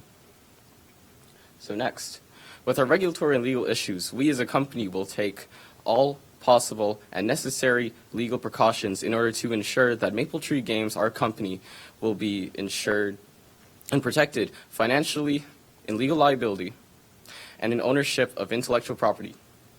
So to start that off, we will be outsourcing and collaborating with many other firms, companies and organizations. So in order to protect our intellectual property, we will have to lay out a non-disclosure agreement in meeting with them. So in laying out a non-disclosure agreement, this allows us to tailor the confidentiality obligations in our favor so that we can lay out provisions to deal with breach of trust pursuant to our legal document. And then next, we will file copyright and trademarks with the Intellectual Property Institute of Canada in order to ensure that protection of intellectual property. So to start off, trademarks, they will protect our app name, our company name, and our logo, and copyrights, whereas copyrights will protect our source code, app content, and overall design. And furthermore, we will also implement an intellectual property right embedded within our app development software. And what this will do is that this will automatically copyright any and all coding just as it is written by the author. And finally, we'd like to address the currently uprising privacy policy concerns by many of current app users in light of the precedents set forth by the lawsuits set against Apple and their privacy breaches. And in order to combat this, we will write and draft a clear and concise privacy and policy section to our app that will aid in the acquitting of Mapletree Games in the unfortunate event of a privacy compromise. Thank you. So I'm going to be going over the financial plan for Mapletree Games. So first, if we look at the graph behind me, you'll see the revenue curve. Now, as you see, it goes up and up over the years. It is increasing over our first 3 years, with a slight variance due to seasonality of the product. Now, why is it increasing so much? Well, a survey of over 4,000 apps in the health and fitness sector suggested that the average app in that sector increases at a rate of 62%. So that is modeled based off of the 62% because we plan to keep up once we've penetrated into this market with the 62% increase.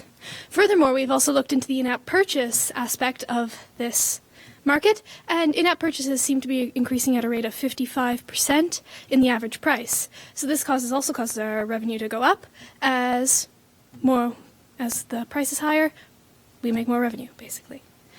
And moving on, we see the net income statement. Now, you'll notice over the first 12 months there is a net loss, but we find this completely acceptable due to the high cost of developing the app. Now, this also happens because our expenses in the first year are about $20,000 higher than any other year. So, our first year, our revenue is also slightly lower because we're a new app, we're trying to penetrate into a market that is competitive, and that causes the net loss. However, in the second and third year, once we have reached our peak and we are able to follow that 62% growth curve, we will find a higher net income and be able to make a substantial profit. Moving on. So next is cash flow. So the cash flow is very important to us. So one of the things I'd really like to highlight about this graph is that our closing cash never goes below zero. Because when closing cash goes below zero, you have to take on immediate debt, and that is never a good situation to be in. So in order to cover this, even though with our net loss in the first 12 months, we are taking out a $350,000 loan with RBC Small Businesses. And after the first 14 months, when Apple starts to finally give us our account receivables and pay for the purchases that we have received, we will begin to have a positive cash flow and we will begin to accumulate cash. And now at the end of the third year, we have quite the accumulation of cash, as you can see, and this will be used to get our own building, as we are a home-based business currently, and we are not operating in our own land or in our own building. And that would be a future goal for us, is to be able to achieve that and be able to expand out and perhaps produce another app in the future. So to conclude this presentation, I would like to leave you with a little quote. Humanity is requiring all the right technology for all the wrong reasons. So I'd like to go back to what I said earlier in the introduction. Is there a way that we can get people outside with technology, making it healthy, happy, and good for all?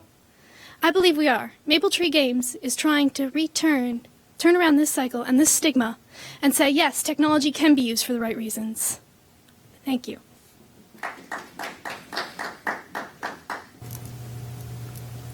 Take your lead again. I'll take the lead. First of all, thank you very much. It was a great presentation. I'm lacking in questions, actually, but mine are pretty simple at this point. In regards to your dollars, and it's just more of a curiosity thing, is it on par with $1? So 99 cents is actually 99 cents in Canadian, let's talk Canadian currency? Or? No, the values are not on par, and this is on purpose. Because if the values are on par, that means if I spend $1 and then I want to buy something later that costs $1. So let's say I want to buy some kind of hat and it costs $1. Then the user actually knows, okay, they're actually spending $1 of their money on that hat. If the conversions are not the same, then the user has less of a feeling of how much they're actually spending, which encourages them to spend more money.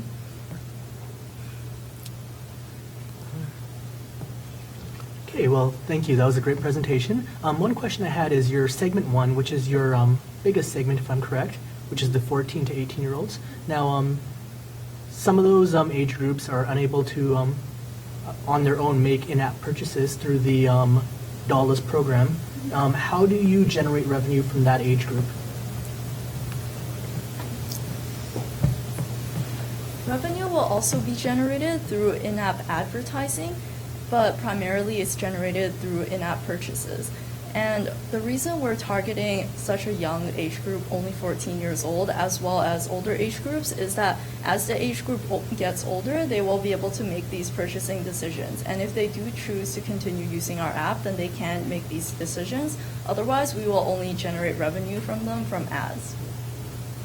Excellent. As a follow-up question to that, lost my train of thought.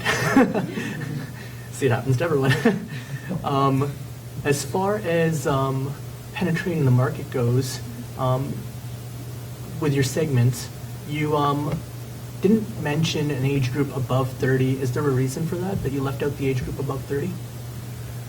When we surveyed other people in our primary research, we determined that people above 30 thought maybe this was a little bit too childish because of the association also with teenagers. And this was actually also why we created 2 modes, so that we can really target to a broader range of markets. Because ultimately the end goal is to get Canadians outside. And if we're only getting a small number of Canadians outside, it's not as good as having a broader age group that we can target. So because of the associations with the avatar and people's general perception of the product, we determined that over 30 was not a viable market for us to target. And although some people over 30 may still find our product fun and enjoy using it, it's not going to be one of our target markets. Thank you. Just to add on to that, I just also wanted to highlight that it does include a fitness tracker, which in our primary research also suggested as a good mode of getting 20 to 30 demographic out. So that is one of the things that we decided to include to specifically cater to that market as well as our primary market. Thank you. Thank you. You're definitely a team of very strong presenters. I enjoyed that a lot. Just going back to the competition, you identified that there is a lot of competition in this market space. What would you say is the number one thing that really sets you apart and is going to make the customer choose you over the competitors out there?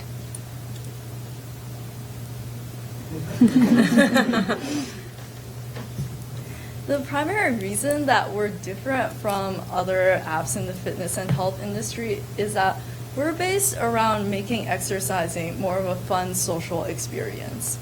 Although you can go exercise with your friends and that might be fun, some people don't really perhaps have that option. Maybe their friends don't want to exercise with them. Maybe their friends just aren't enough of a motivation. So this app really encompasses what our society likes to do today, going on social media, having fun, being entertained, with this value of exercising and going outdoors. Thank you. Just to add on to that, another thing that really sets us apart is sort of how we employ the psychological concepts. So as mentioned before, there is a lot of research that we've done behind competition and sort of employing the Tamagotchi effect, which you may have heard about. And we know that Tamagotchi has really been successful in the past, and by employing the strategies that they have used, as well as sort of putting our own unique twist on it by having the avatar more personalized towards you and really unique, and it's all about like necessarily like the consumer in a sense, making it really targeted towards them. It's really personalized, which is something that not a lot of apps within this industry have. Thank you. Thank you. Thank you. Thank you. Excuse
dedicated towards empowering Canadians to take the first step into a healthier lifestyle.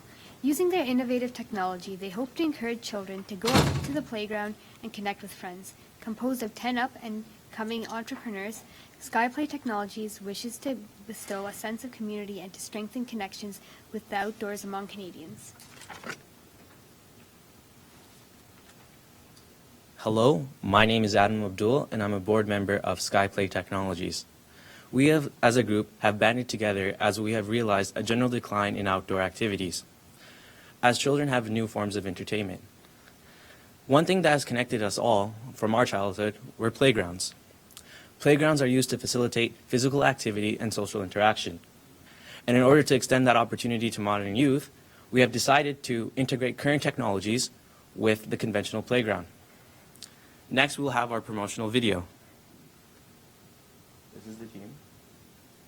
Presentation overview. An overview of our presentation.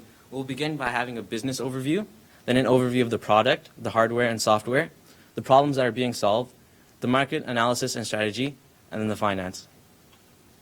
This is the video.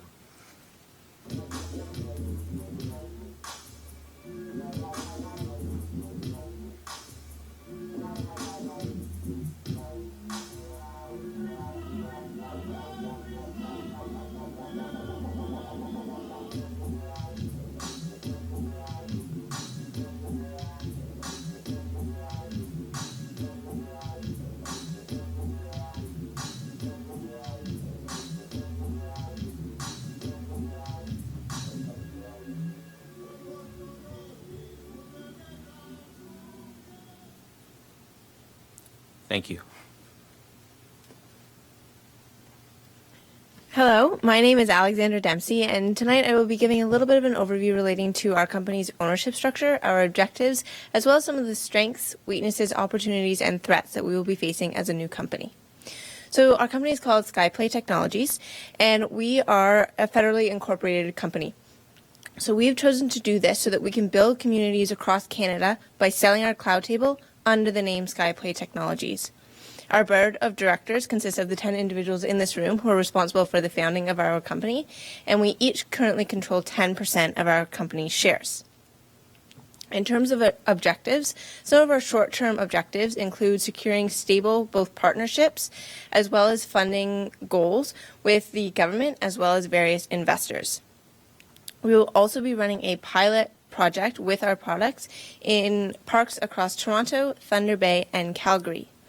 Our long-term goals relating to finance, we expect to break even and begin making a profit in our third year as a company.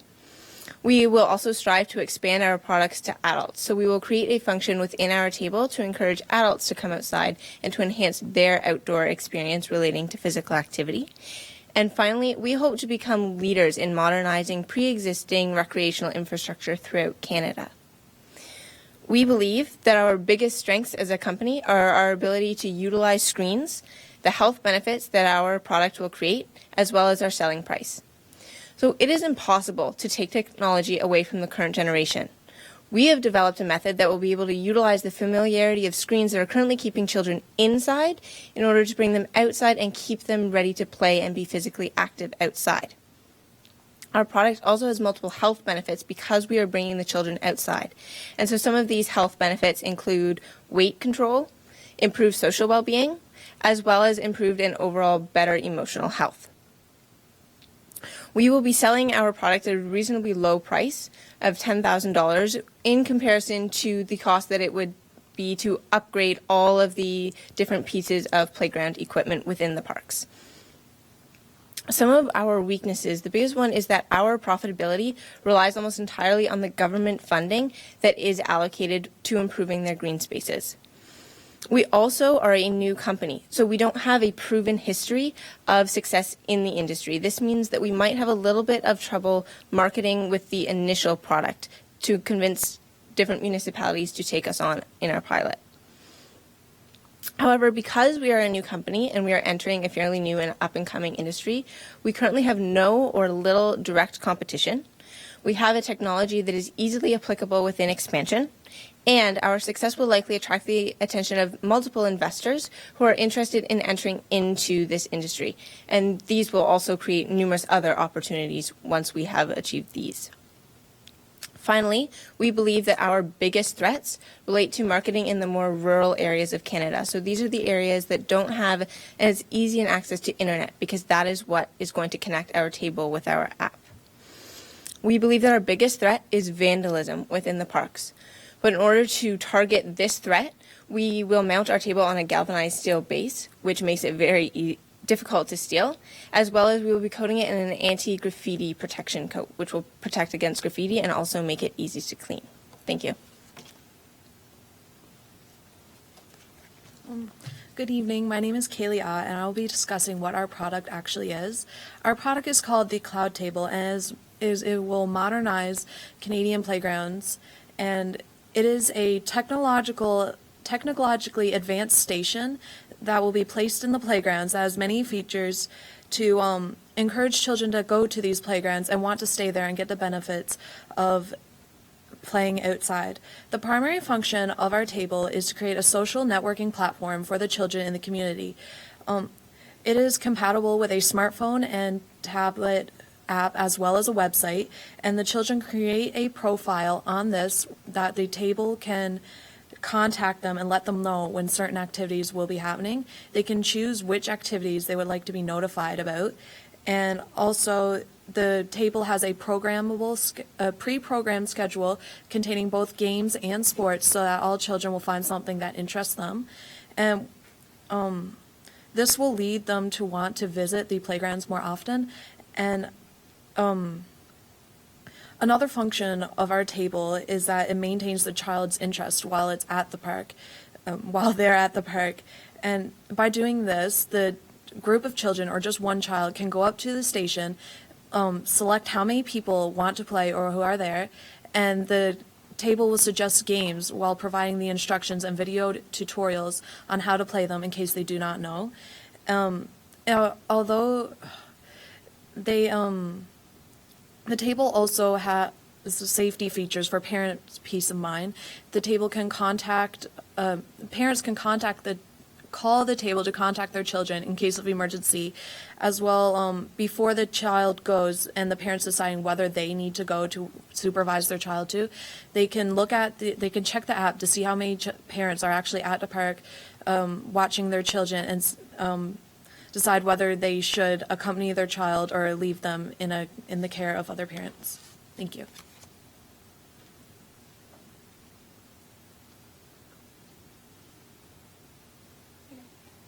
My name is Valerie Cook, and I will be talking about what we actually made the table out of and how we designed it.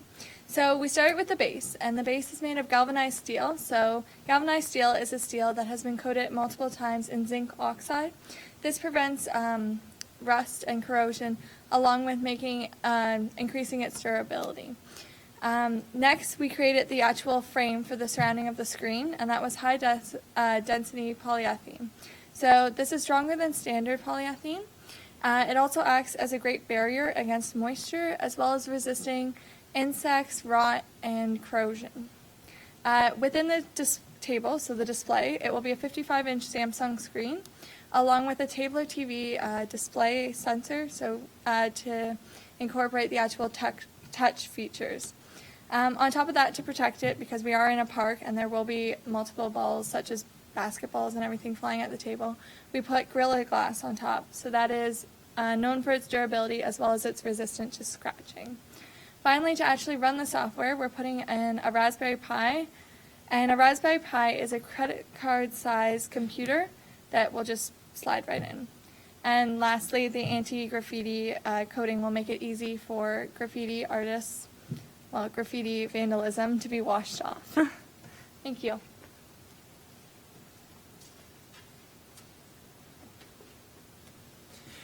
Good evening. So I'm going to be talking to you guys about our software design. And so in terms of the actual cloud table itself, the software will be based on web technologies. And what this means is that our table software will be really easy and fast to develop for because web technologies is standard across multiple platforms and it's designed to be easy to develop for. Obviously, it will feature kid-friendly colors and large text to keep the kids entertained and have them know how to use the table itself. And finally, we'll have 2 instances of the software per table. Essentially, we'll split the screen into 2 pieces, not physically, but software-wise, so that we can have twice the amount of capacity per table. This is, of course, great for larger capacity parks where we'll be able to accommodate higher amounts of children. And so this is our prototype software design for our table. I have to note once again that this is beta software, so take it with a grain of salt, not feature complete yet. But if you look at, how to use this thing? Okay, so if you look at it, we have 4 main components, which is to play a game, get the app, help, and an activity schedule.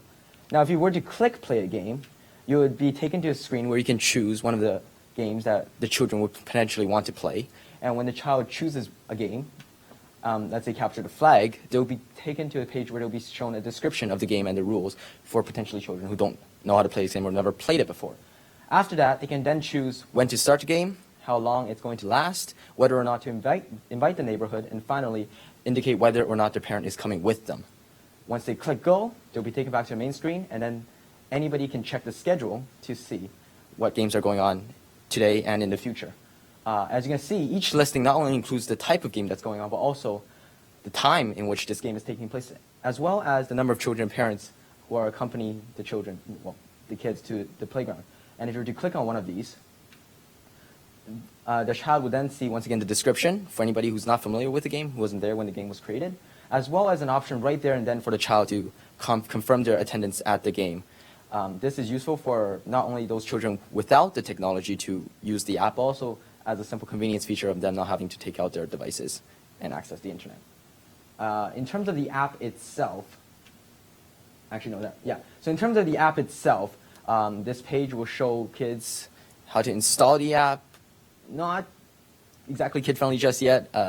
We had a limited time period, but essentially what's going to happen is that the kid is going to install the app, and the app will ask them to scan a QR code, and if they can't scan it, enter an ID number in which to connect the phone then or the tablet or iPod to the table.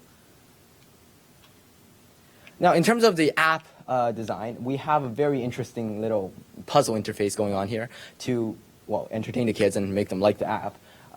Functionality-wise, it's mostly the same as the table, except on the app, they'll have the ability to create an account to save their settings in case they ever get a new device or something like that. And then here we have some more screenshots of potential screens on this app. Once again, very similar to the table, just on a phone. They can create an activity here, choose the date and the time, and they can also browse the activities here. Now, in terms of the website, remember how I said that the cloud interface is based off of web technologies? Because of this, we can actually reuse a lot of the code for the website itself, which means we can save a lot of time, and as we know, time means money. So that is a huge bonus in reducing our development costs. As well as the website will also feature an ability for the children to select a specific park they want to look at because they're not at the park itself. Thank you.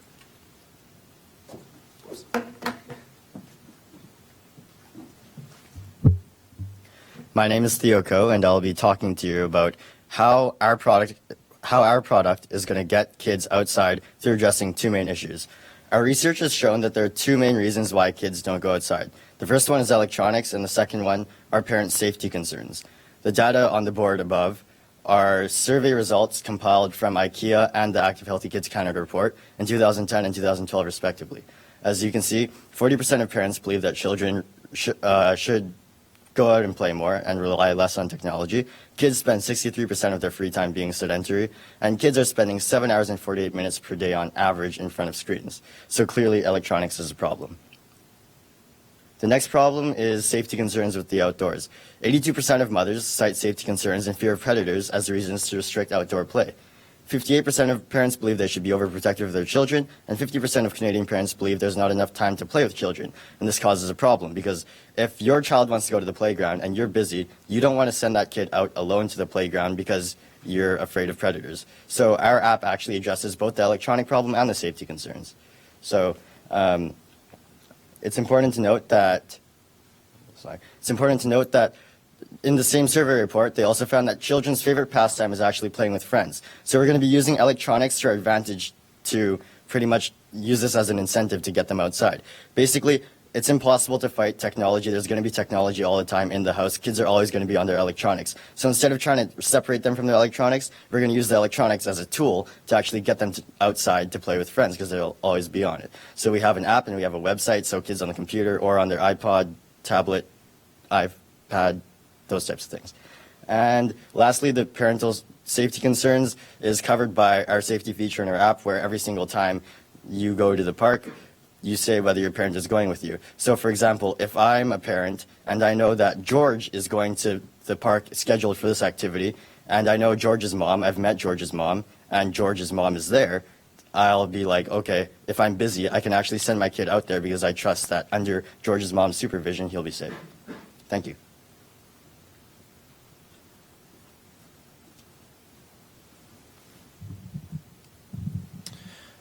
Good evening. I'm Liam Overton, and I'm going to be talking about our industry outlooks and opportunities. So, of course, as we mentioned before, we have a large market in public green spaces, but what we realized is a lot of the playgrounds that you'll find in neighborhoods are actually playgrounds that are part of a public school. So we decided to look at the budgets for these public schools across Canada and find out where they were the highest. But we actually realized that if we just looked at the schools with high budgets, they would have those budgets tied up in other expenses which they'd already invested in, like salaries. So instead we looked at the level at which these budgets are increasing so that we can target schools that are getting extra money and they're looking for somewhere to invest it in, like the cloud table. We also noticed that the enrollment rates are actually dropping despite the budget increases.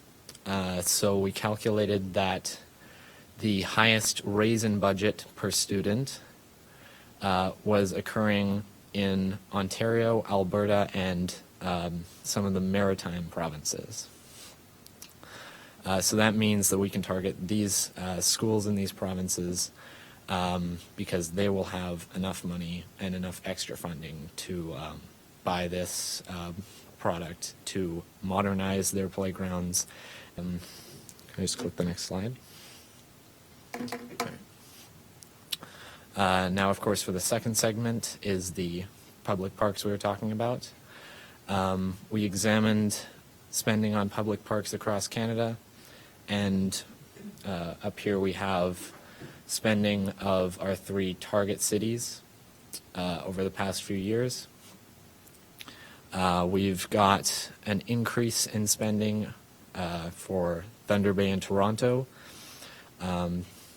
And of course that's good for us because we're starting pilot projects in Thunder Bay, and we hope to eventually expand across Toronto. Toronto, of course, has almost $500 million in their invested in their public parks every year, and they have over 14,000 parks that they manage. So we think if we can get into those cities, we'll definitely find ourselves in a lot of market opportunity. Now, unfortunately, Calgary, which is one of the other cities we were targeting, actually has a stagnating budget, and it's taking a little bit of a dip. So what we're going to do is focus more on the public school part of our sales in that city, and focus more on the public parks in Thunder Bay and Toronto. Thank you. Next we have Ms. Fong.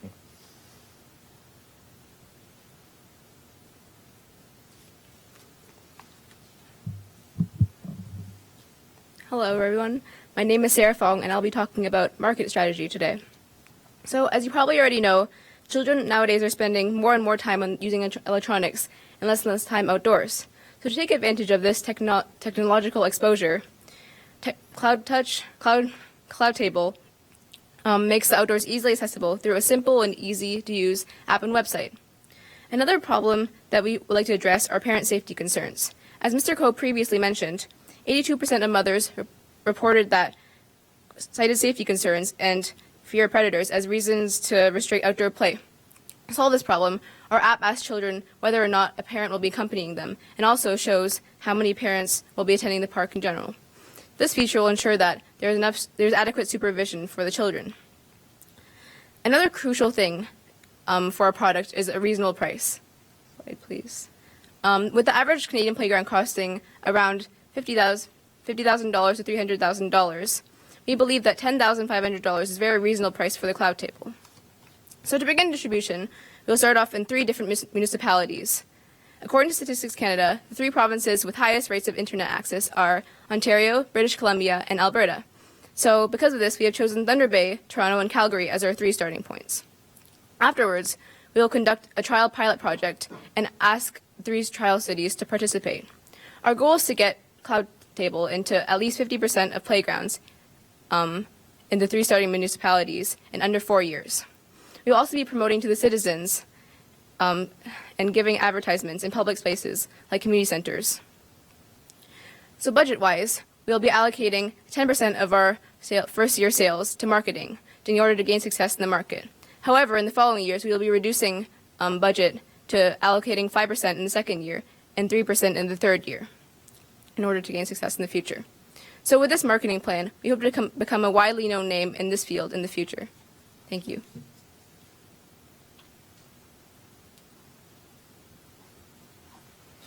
Hi, I'm Frederick Go, and I'll be talking about the finance portion. Finance is extremely important for our plan because it allows us to maximize optimized gain, minimize losses. It allows us to identify trends that we can examine and use as research for the future, and also it allows us to organize our money well.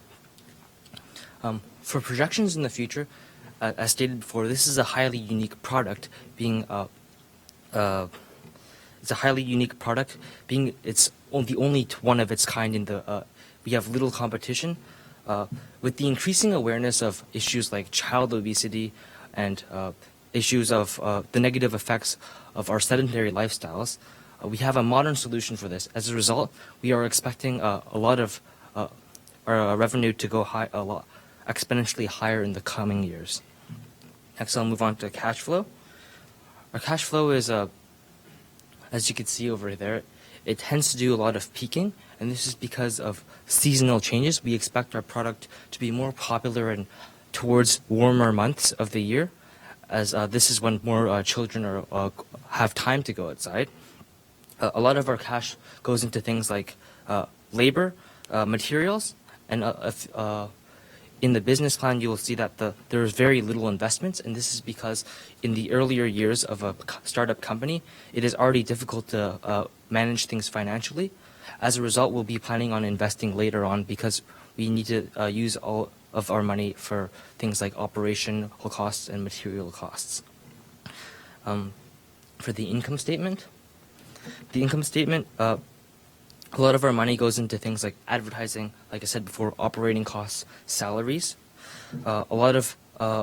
Currently it costs us around $5,600 to create this product. As we become more famous, we expect more sales, and perhaps we'll be able to get partnerships with certain companies, which will lower the cost. Over time, as the cost of the goods decreases, we'll be able to have a lot of higher net income. Next, we'll move on to the balance sheet. Since this our product is mostly geared towards parks and recreation, we'll be looking towards things the government and banks for loans. As we become more defined in the market, our assets are expected to rise as much faster than those of our liabilities, and we'll be able to pay off loans, and as a result, we'll have a positive equity. Thank you.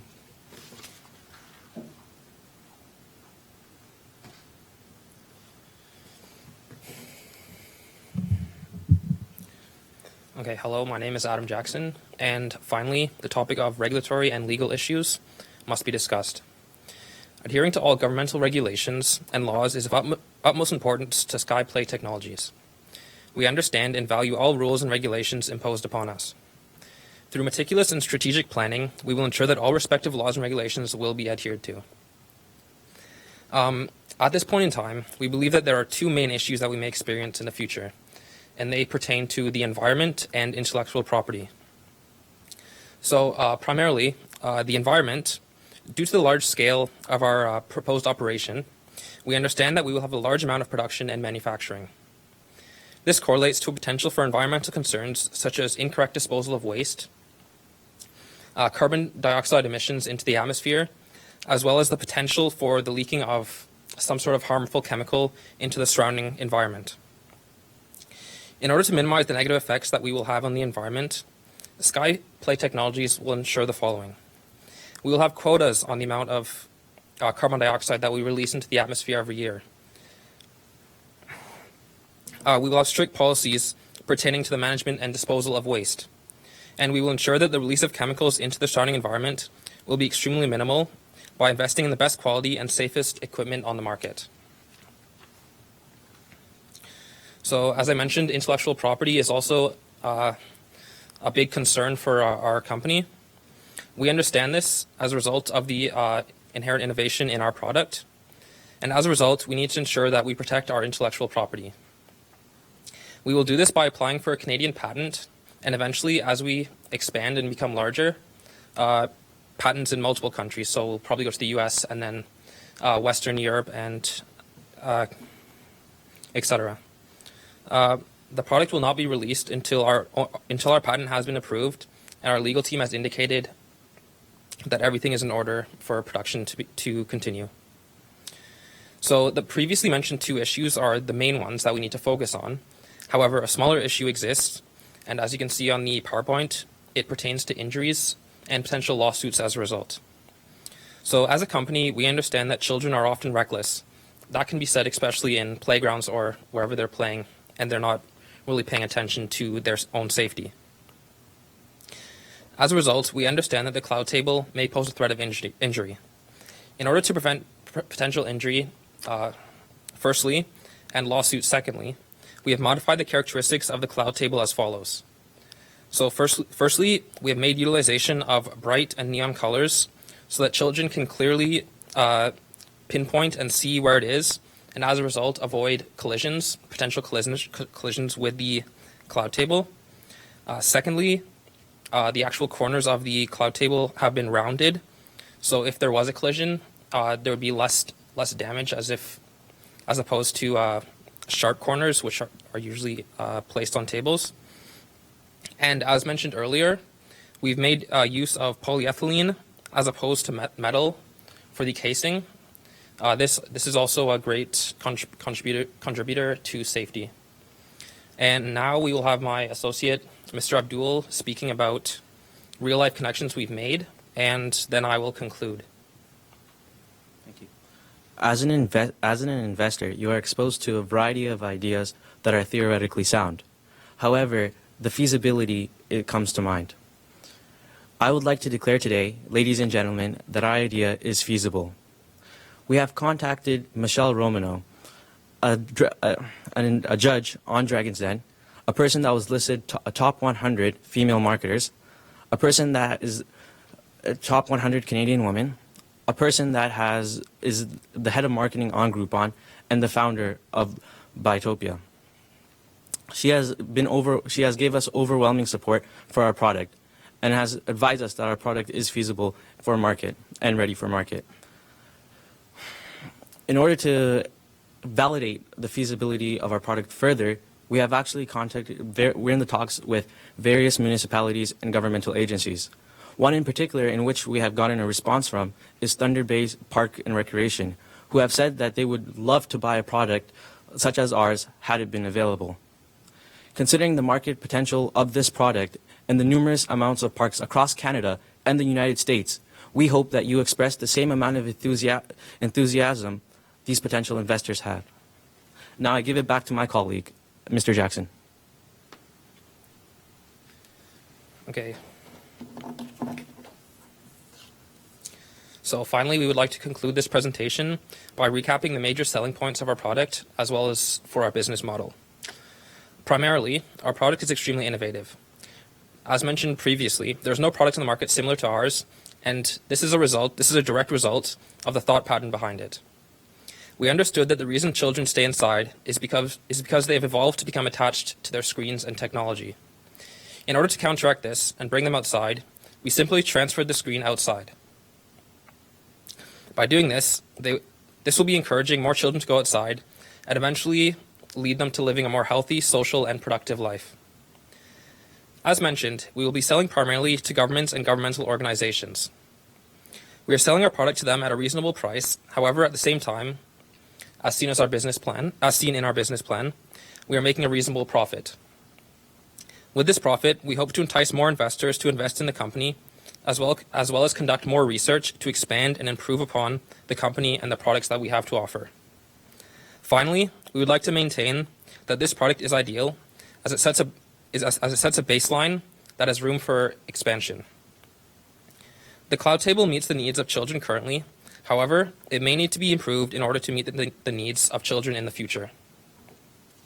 This can be accomplished as it has the ability to be improved upon relatively easily. Also, if our company decides to focus on the playground and interactive technology, we can design and create more interactive tech surrounding playgrounds, so it wouldn't be another Cloud Table, it would be another form of technology, which could be integrated into playgrounds. So at this point, I would like to say thank you for listening to our presentation. We hope you enjoyed it, and we would be open up for questions now and a live demonstration of our Cloud Table on a tablet. Pretend this is the table. The beta software we talked about was actually real.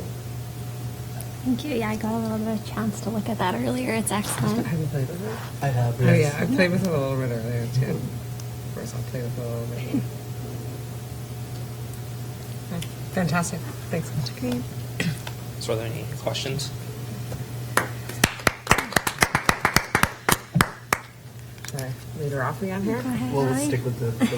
Okay. I actually just had two questions, and I apologize. It might have been touched upon, and I might have just briefly missed it there. Just in terms of a bit of the functionality. So, A, what do you expect the lifespan of a product to be? And then B, how's it powered? I don't know if I caught that piece of it. So is it plugged in or battery operated? In terms of lifespan, our current predicted estimates range above 10 years, likely around the 15 to 20 year range. We are using very high quality products. Well, for example, plastic and metal obviously won't really degrade, but in terms of technology as well, we are using, at least for our display, it's a relatively expensive display, and that is because of its high quality construction and materials. As to the power source, this thing will also be need to connect it to internet as well. We will be working with local broadband and power providers to connect our device to both the broadband as well as the main power line. So it'll be hydro. You would need it plugged in, correct? Yes. Thank you. Great presentation, everyone. As a follow-up question, supervision of the product, like how once it's on the playground, how will it be used and implemented in order for children to learn with it, understand the technology, understand that they can make contact with their parents at home? How is that done? Well, as we mentioned earlier, the app and the actual table itself are very similar, if not almost exactly the same. So as the children are at home on their devices, they will be able to get used to using the app and kind of figure it out as they go. And because children are so used to screens now, it shouldn't take them too long to work on it, especially because our target market is the children. So we will be creating the app specifically for them. Also, in terms of the parents, they do have the same access to the app or even just going to the playground to play around with it.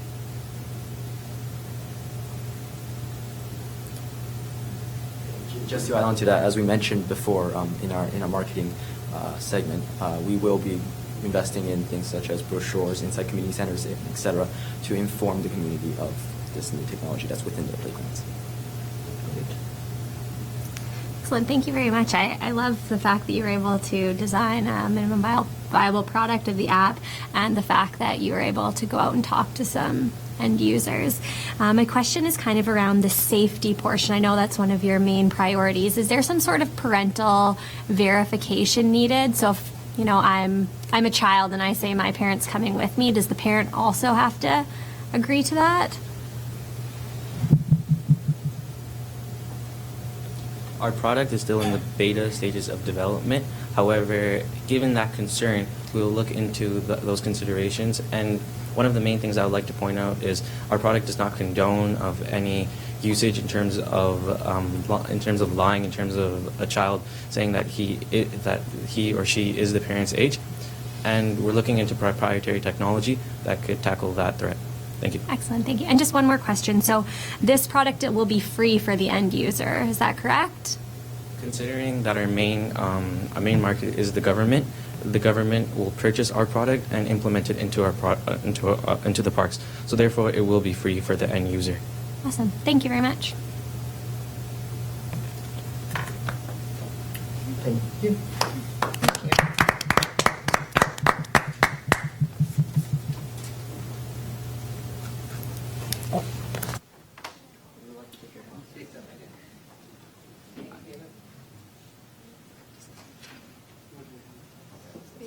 Thank you very much.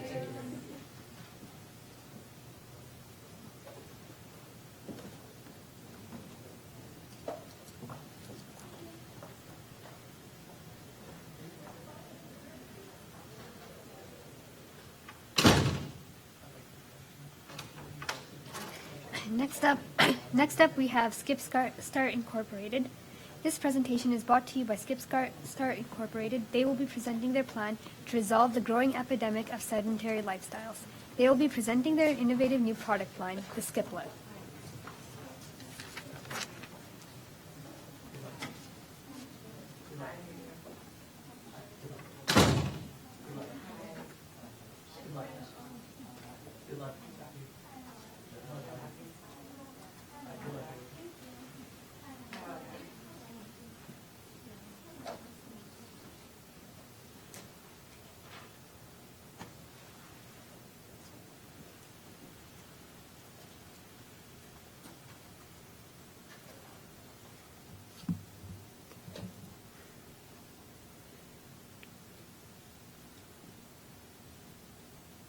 Hi, so hello and welcome. Welcome to Skip Start. This is our team that created the Skiplet. So I'll be announcing them starting from the left. We have Mr. Lohan, and we have Miss Kong, Miss Piao, Mr. Maheshwari, Miss Buttle, Miss Sad, Miss Chan, Mr. Wong, Mr. Yu, Miss Lampa, and myself, Miss Savkina.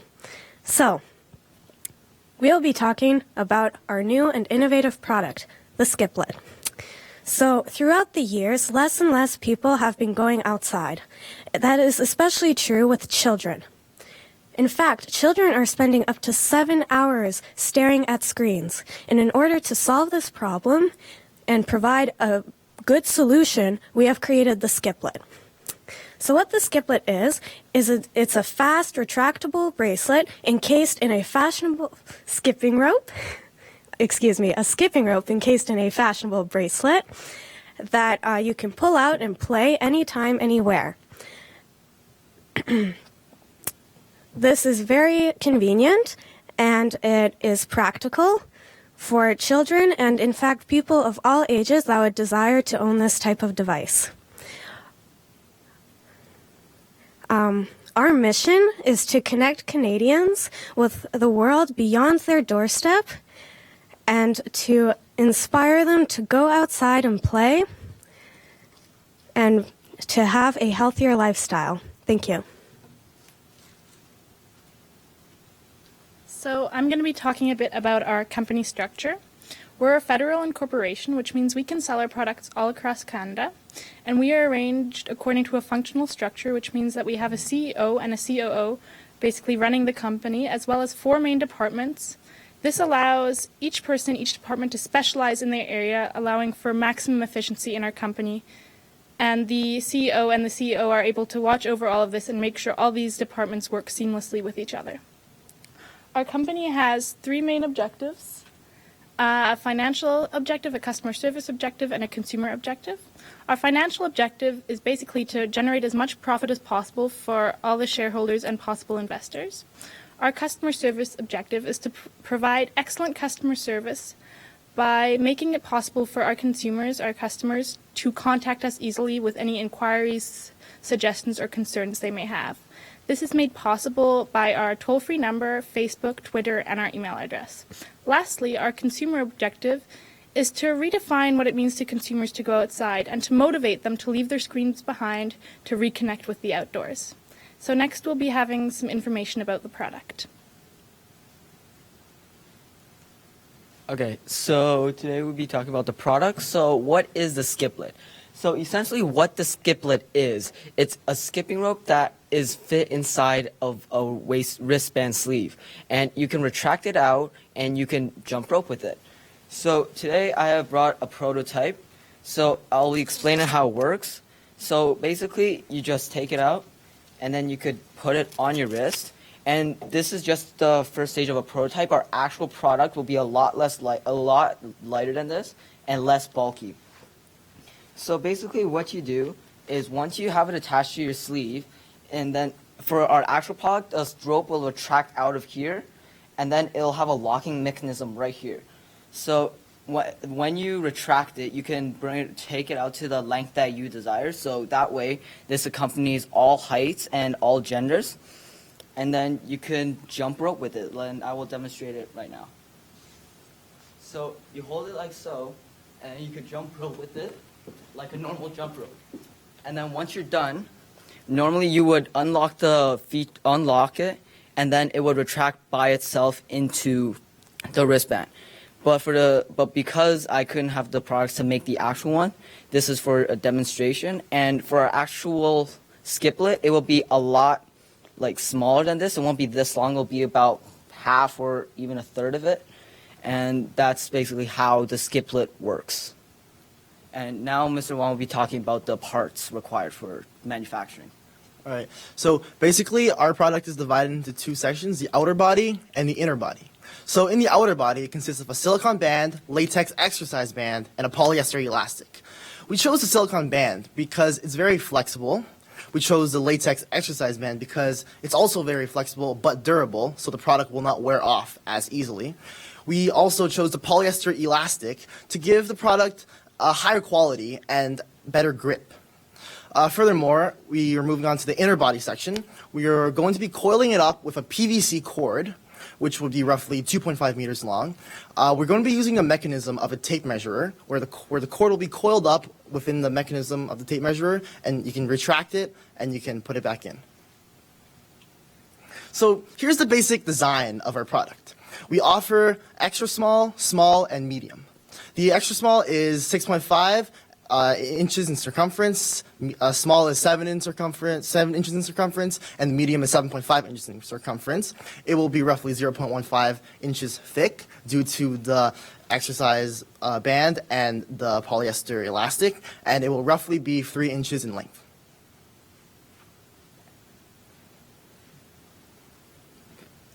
So production of our product. So the supplies that was previously mentioned will be provided by a company called Alibaba, which is stationed in Shenzhen, China.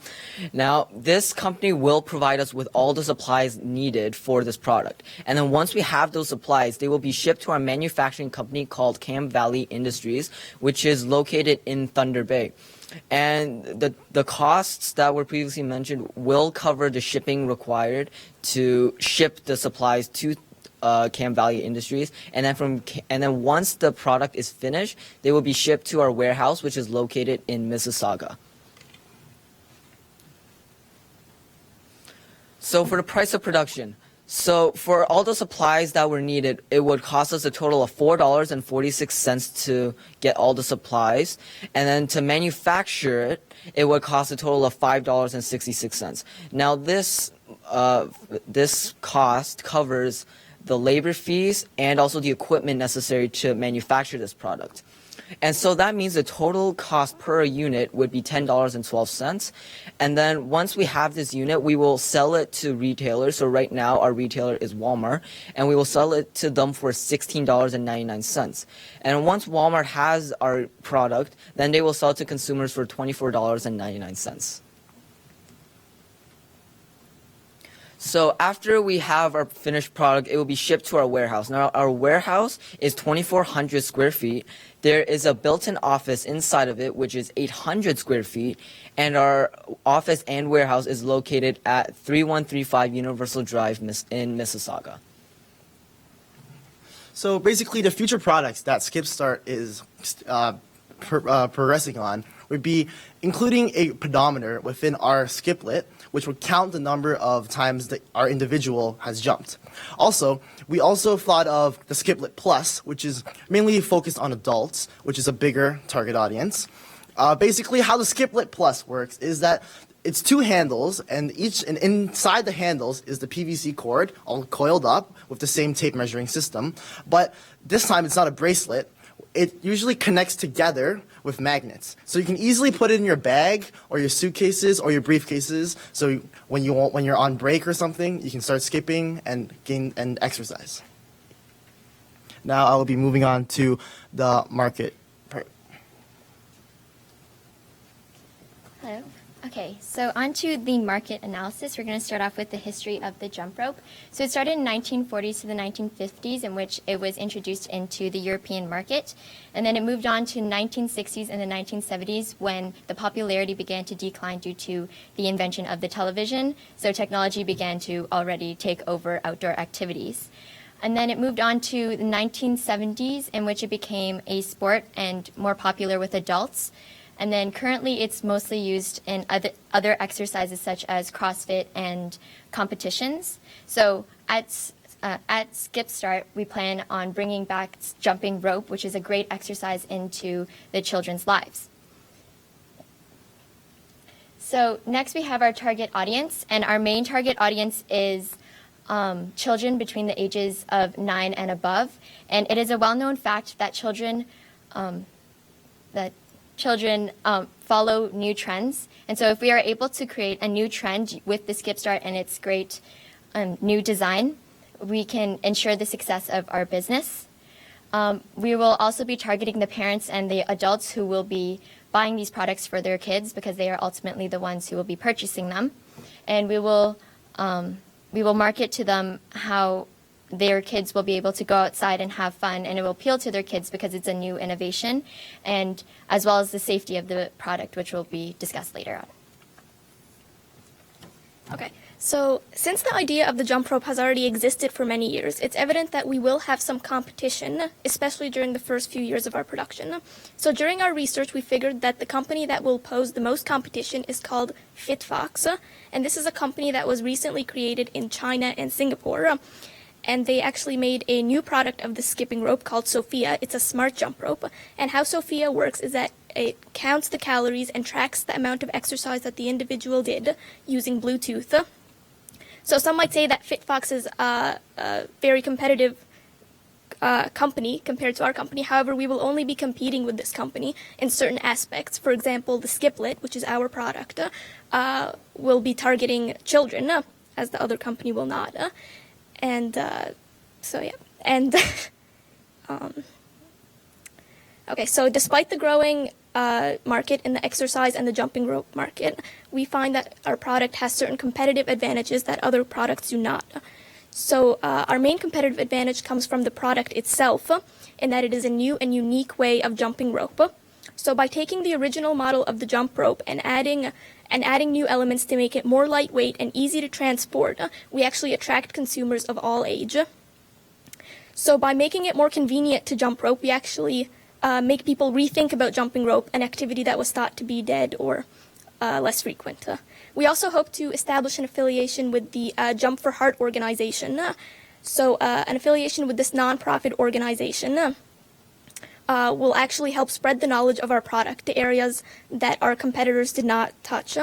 So despite the competition in the jump rope industry and the exercise industry, we believe that our company has competitive advantages and that we will be successful in the selling of our product. So it's important to address the threats and risks that come along with starting up this company. So our main barriers to entry are definitely capital and the cost of advertising.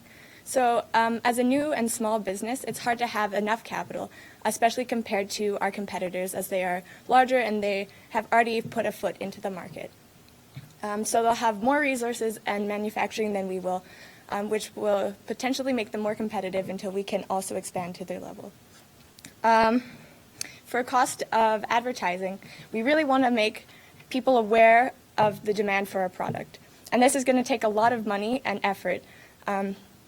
And our competitors could potentially have more money into their advertising if we don't have as much profit. And that could draw consumers from us to them, as they would be more likely to know about another product than ours. However, we want to address this by using a more cost-effective way of advertising on top of our other advertisement campaigns like social media. And we want to put a large focus on that, as we also want to utilize the fad behavior that's been previously exhibited in the youth market. So for example, the explosion that happened with the silly bands, that word of mouth really encouraged the purchase of so many of those almost unnecessary items. So yeah. Another thing we have to address is the customer loyalty. So when we come into a market, there may be people who have been using jump ropes from a certain brand or a certain product, and they've developed a trust with it, and they want to stick with it. However, we don't think this will be too hard of a threat to overcome, as we do offer the convenience aspect, the portability aspect, and the lightweight aspect, which are problems that could make another product less useful to the person who's currently using it. And this could particularly affect the older markets, as they often have a harder time adopting new technologies, and so we will be focusing really hard on the early adopters at this stage of our business, and on children. And so for potential substitutes, there are very few. There was the Fit Fox, as mentioned earlier, which was only a partial substitute, and there was the Skip It, which was available a while ago and was really popular in the kid market, but they have since stopped manufacturing it, and there have been some takeoffs by other companies, but they haven't been as popular since that particular concept of spinning the ball around the foot has kind of died down. So yeah, we hope that by being competitive and really emphasizing the convenience of our product, we're able to eliminate possible substitutes. And in the future, we would look to patent our idea, as it would be easy for someone to possibly open up our product and be like, oh, okay, and try to replicate that technology. Thank you. Yeah, next is the rest of our market.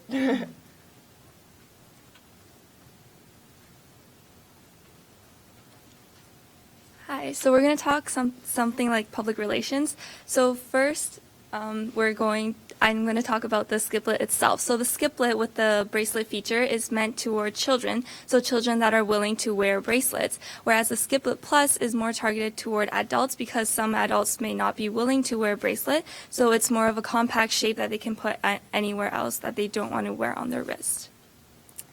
So to market the skiplets, we decided to do things on YouTube. So we decided to create a Skip Start channel where we can create humorous or memorable videos that we can advertise our skiplet with.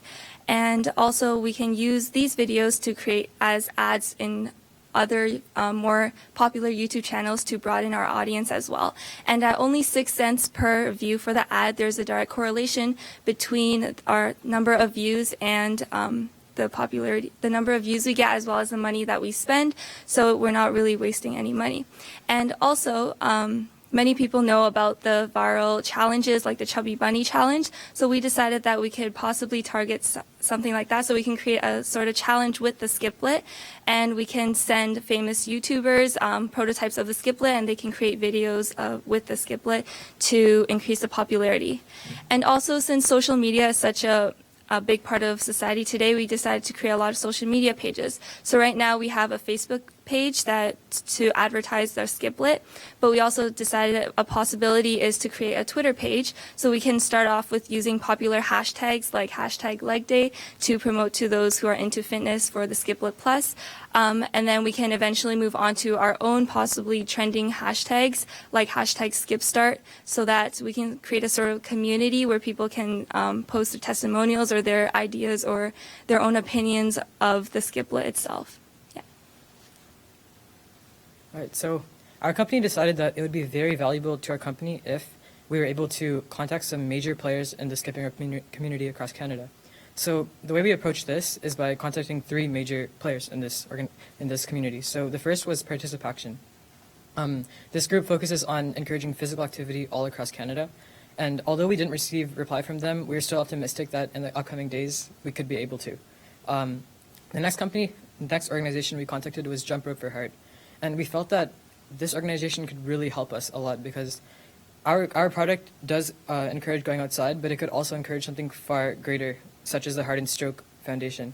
And by connecting our product with a charity, it could also give us a competitive advantage over other companies.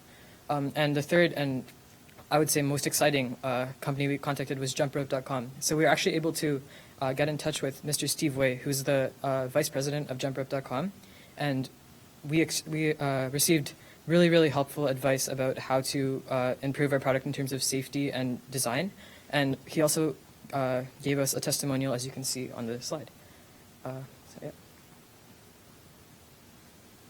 So if we look at the naming and branding of it, we decided on the name Skiplet because it combined the word skip rope with bracelet, which really represented our product.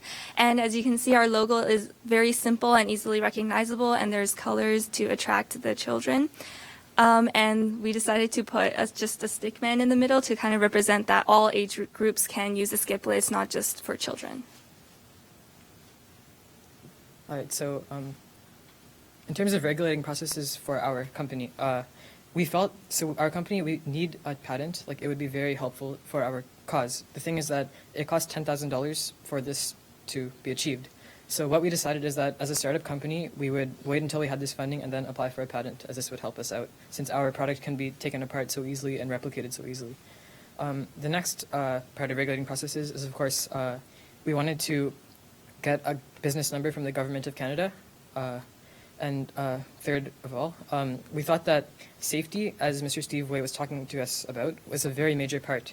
So what we decided to do is that we'd make our product only for ages 6 and higher, as the younger ages tend to get into more trouble. And as well, we would later on make a disclaimer for our company. That way we can't be held liable for anything that goes wrong. And lastly, we would also want to periodically test our product for quality and so on, as we feel that quality is something we value very much. Okay, so now we're going to move on to finances.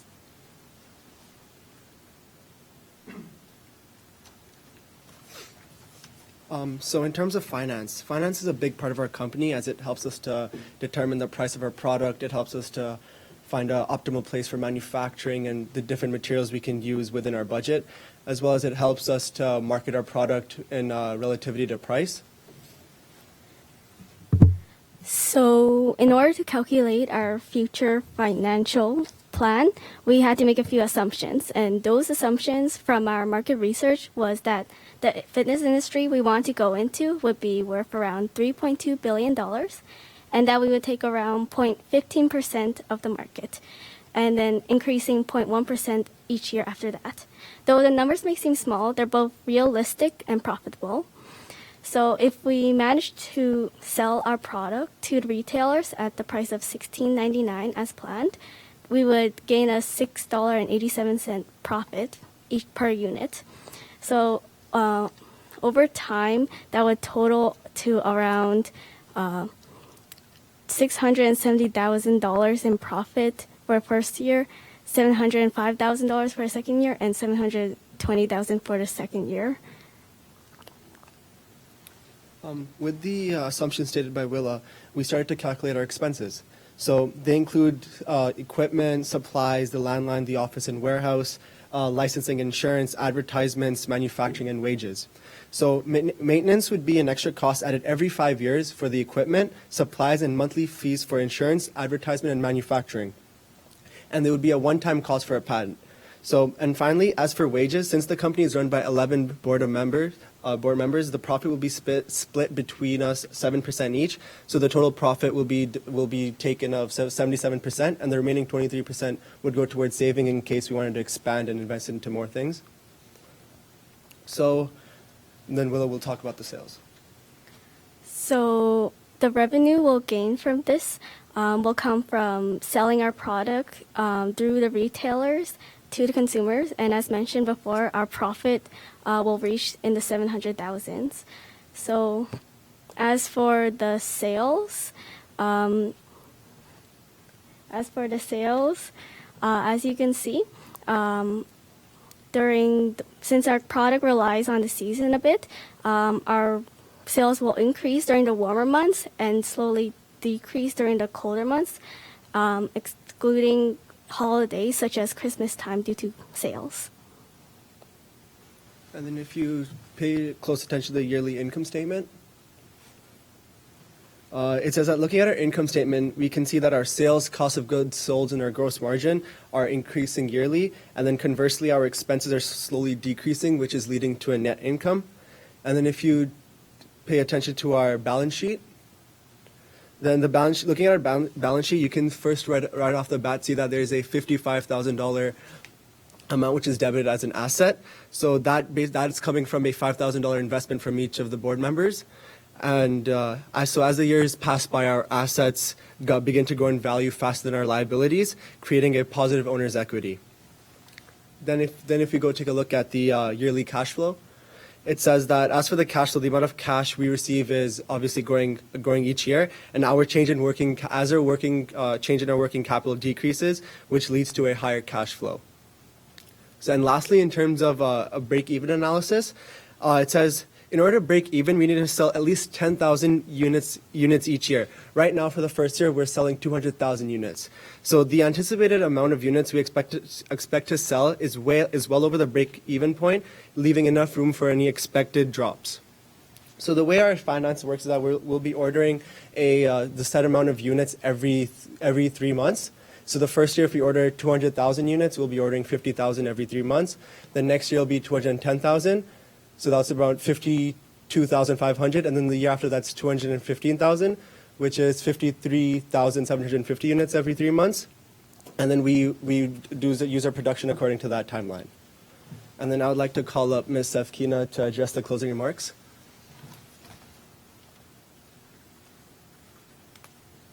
Hello again. So as you can see, the skiplet will be a very successful product, and it will have good investment abilities, and that is because of our good financing, and our product in general is very unique, as well as we have a large target market, and it'll really help kids go out and play without having them stare at their screens periodically or coming back to them after they're finished. And the convenience aspect is very important because as attention spans are lowering, kids need that technology right at their fingertips. So, to finish off, I would like to tell you all to just skip, start, and just go. Thank you very much.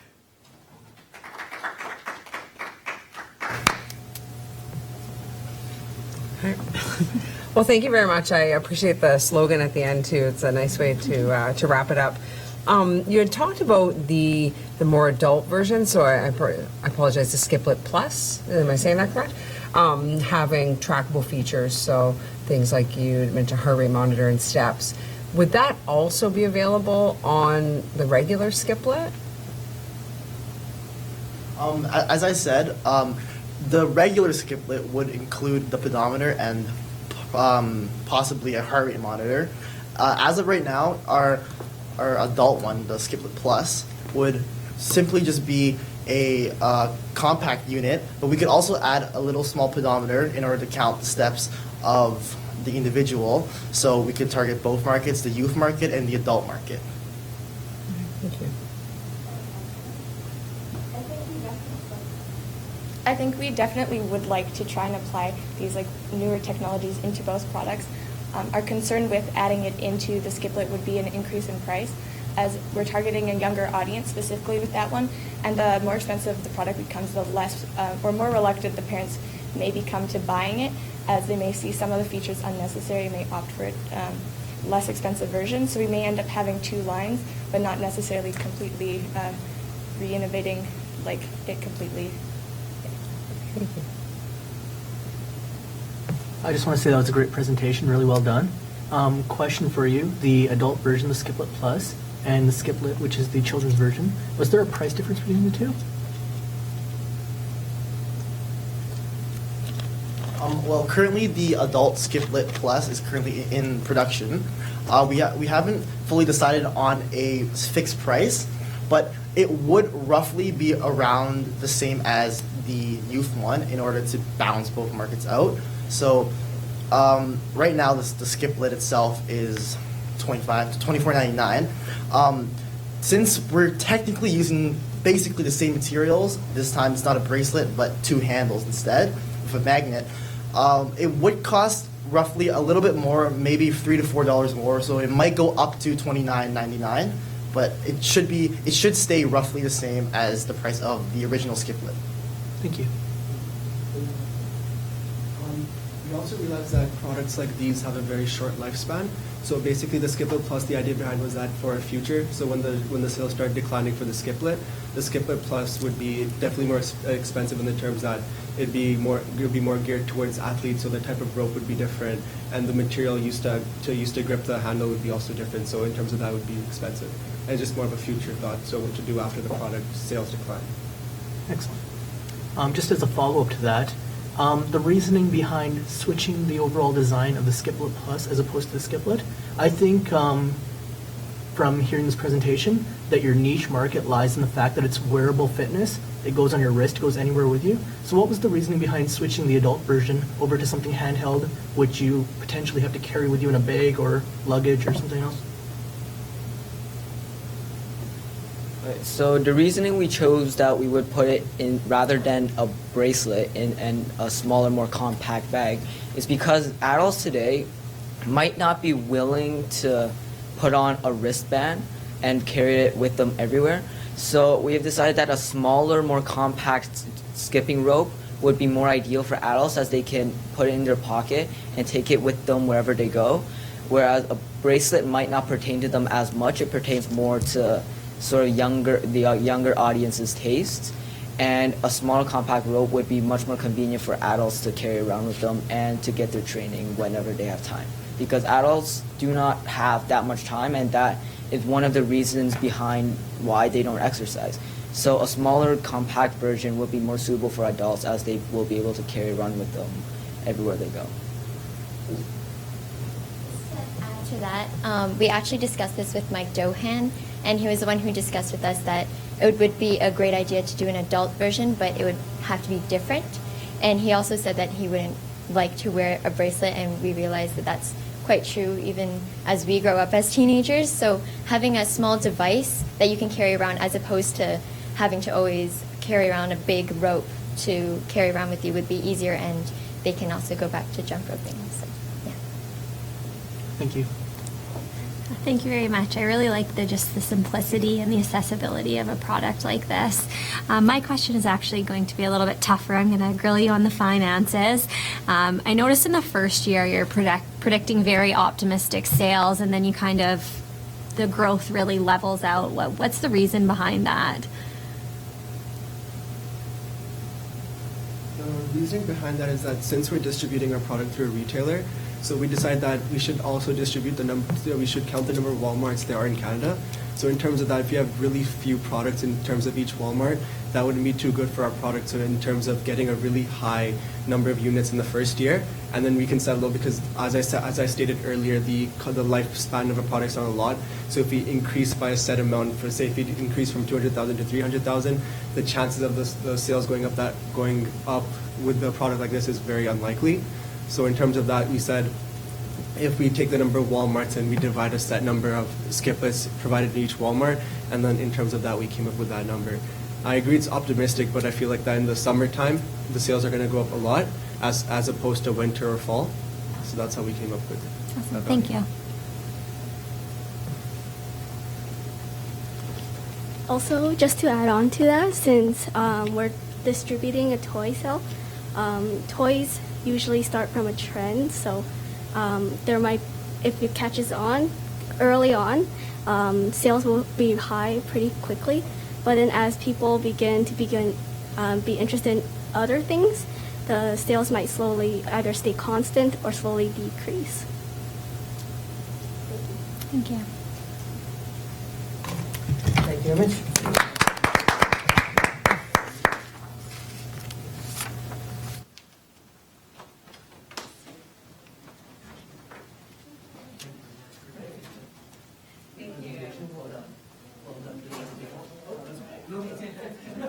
Great presentation. Well done. Well done. Thanks so much. Great presentation. Thank you. Great presentation. Great presentation. Great presentation. Yeah, great presentation. Thank you. Great presentation. Thank you so much.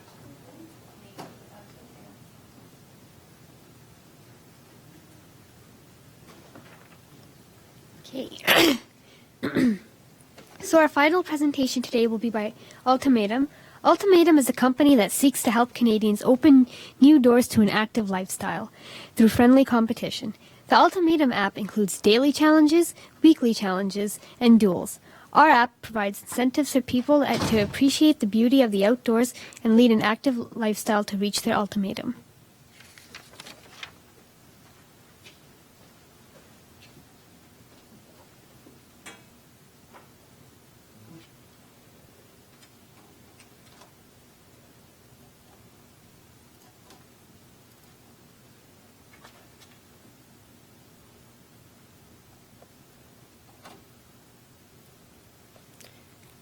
Good evening, ladies and gentlemen.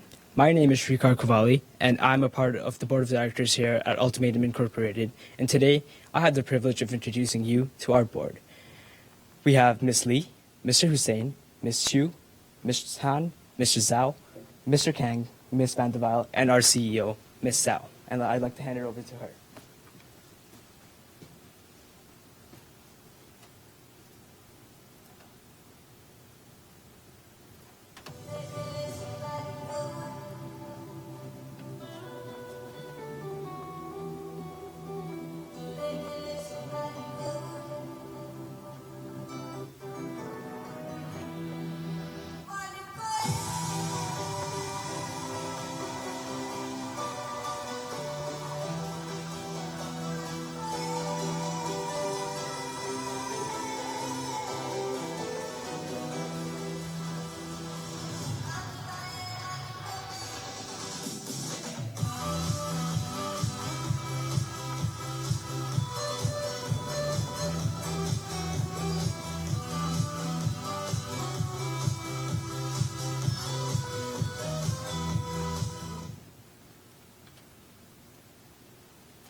Good evening, ladies and gentlemen. My name is Daisy, and first I'd like to talk about the Shad Cup Entrepreneur theme for this year, which is Go Outside and Play. And essentially, they want to encourage Canadians to reconnect with the physical world to improve their well-being.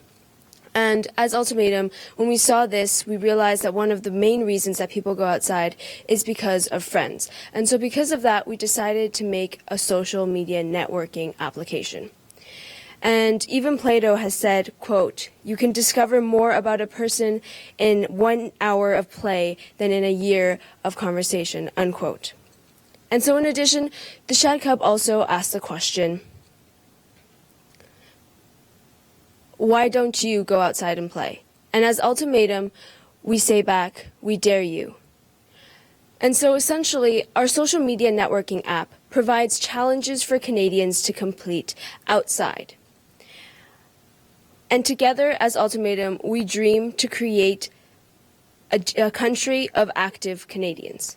Now I'd like to give the podium to Ms. Van der Wiel, who will talk about our company summary. Good evening. So here at Ultimatum, our mission is to help Canadians open doors to a healthier lifestyle through friendly competition. And in order to do that, we have 10 self-driven, motivated team members with experience in science, technology, and entrepreneurship. Our company structure consists of a CEO as well as 4 teams. We find this works best with us because we all have varying skills and abilities. All of our operations are overseen by our CEO, Ms. Zhao. She's really good at making sure that we stay on track and that all of our company goals and objectives are being met. Then we have our 4 teams: finances, marketing, production and human resources, and then we have our legal issues. This makes up our strong company, Ultimatum. Of course, we do need help in certain areas, which is why we've reached out to Mike Doan. He's a professional in business administration. As well, we hope to partner with a company such as Macadamian, who will walk us through the application development process. Specifically, we've spoken to a software architect at Macadamian who did offer us advice through the process of making our business plan. Furthermore, we have determined that a corporate structure is best for Ultimatum and our needs. This is so that we can share the company equally to all the founders. As well, it protects our personal assets and offers certain tax benefits. Finally, the formal process of incorporating our company will leave us on the right track for good corporate governance from the beginning. Now I'd like to hand it off to Mr. Kang, who will tell you about our product and its great features. Good evening. So before I get into the actual application, I'll go over the key principle we kind of based our design on, which was that we really wanted our design to be simple. We figured people who stay inside all day wouldn't want to take the time to learn a new application and complicated features. Also, navigation is done in our app through menus, and also you can scroll through the screens. So because the different game modes of our application contains the sharing of videos, we figured we might as well integrate a camera into our application so you can easily record your videos. Before you record, however, you must select from a menu either weekly challenge, challenge a friend, which is the dual feature we were talking about, or the daily challenge. So I'll just go into the weekly challenge briefly. So the challenge is posted every week for all the users to see and post a video of their completion of the challenge. And also the daily challenge is our easier challenges, but we will integrate that later. So to see the videos, you want to go to the Explore Video section, which is done through a sidebar, or you can scroll through the different screens. When you select the video, just like any other video sharing software, you can see the title, the likes, the comments, which can be used for general discussion or some friendly trash talk. So the actual Explorer feature, it separates the videos into top, trending, and new videos, which is determined by how many likes it has and when it was posted. So it really gives the attention to the users that they really feel they deserve for making the awesome video. The final screen is the profile screen, which just displays a plethora of user information, and you can also select your friends' pages to see their information. It really drives the competitive aspect. I'll give it off to Mr. Zhao, who will introduce a key component of our company. So this is our website. Currently, our website is in early stages of development. Now, the purpose of our website is to show consumers what we are about. It shows features of our app and what you can do. Furthermore, it also explains who we are as a company and what our goal is, which is to encourage Canadians to go outside and play. On the screen here, you will see the main page of our website, and if you would like to explore more or see more detail, the link is at the bottom. Thank you. Now I would like to call upon Ms. Han to explain our marketing program. Okay. So good evenings, ladies and gentlemen. My name is Icy Han, and today I'll be talking about the primary research, the SWOT analysis, and some of our possible competitors.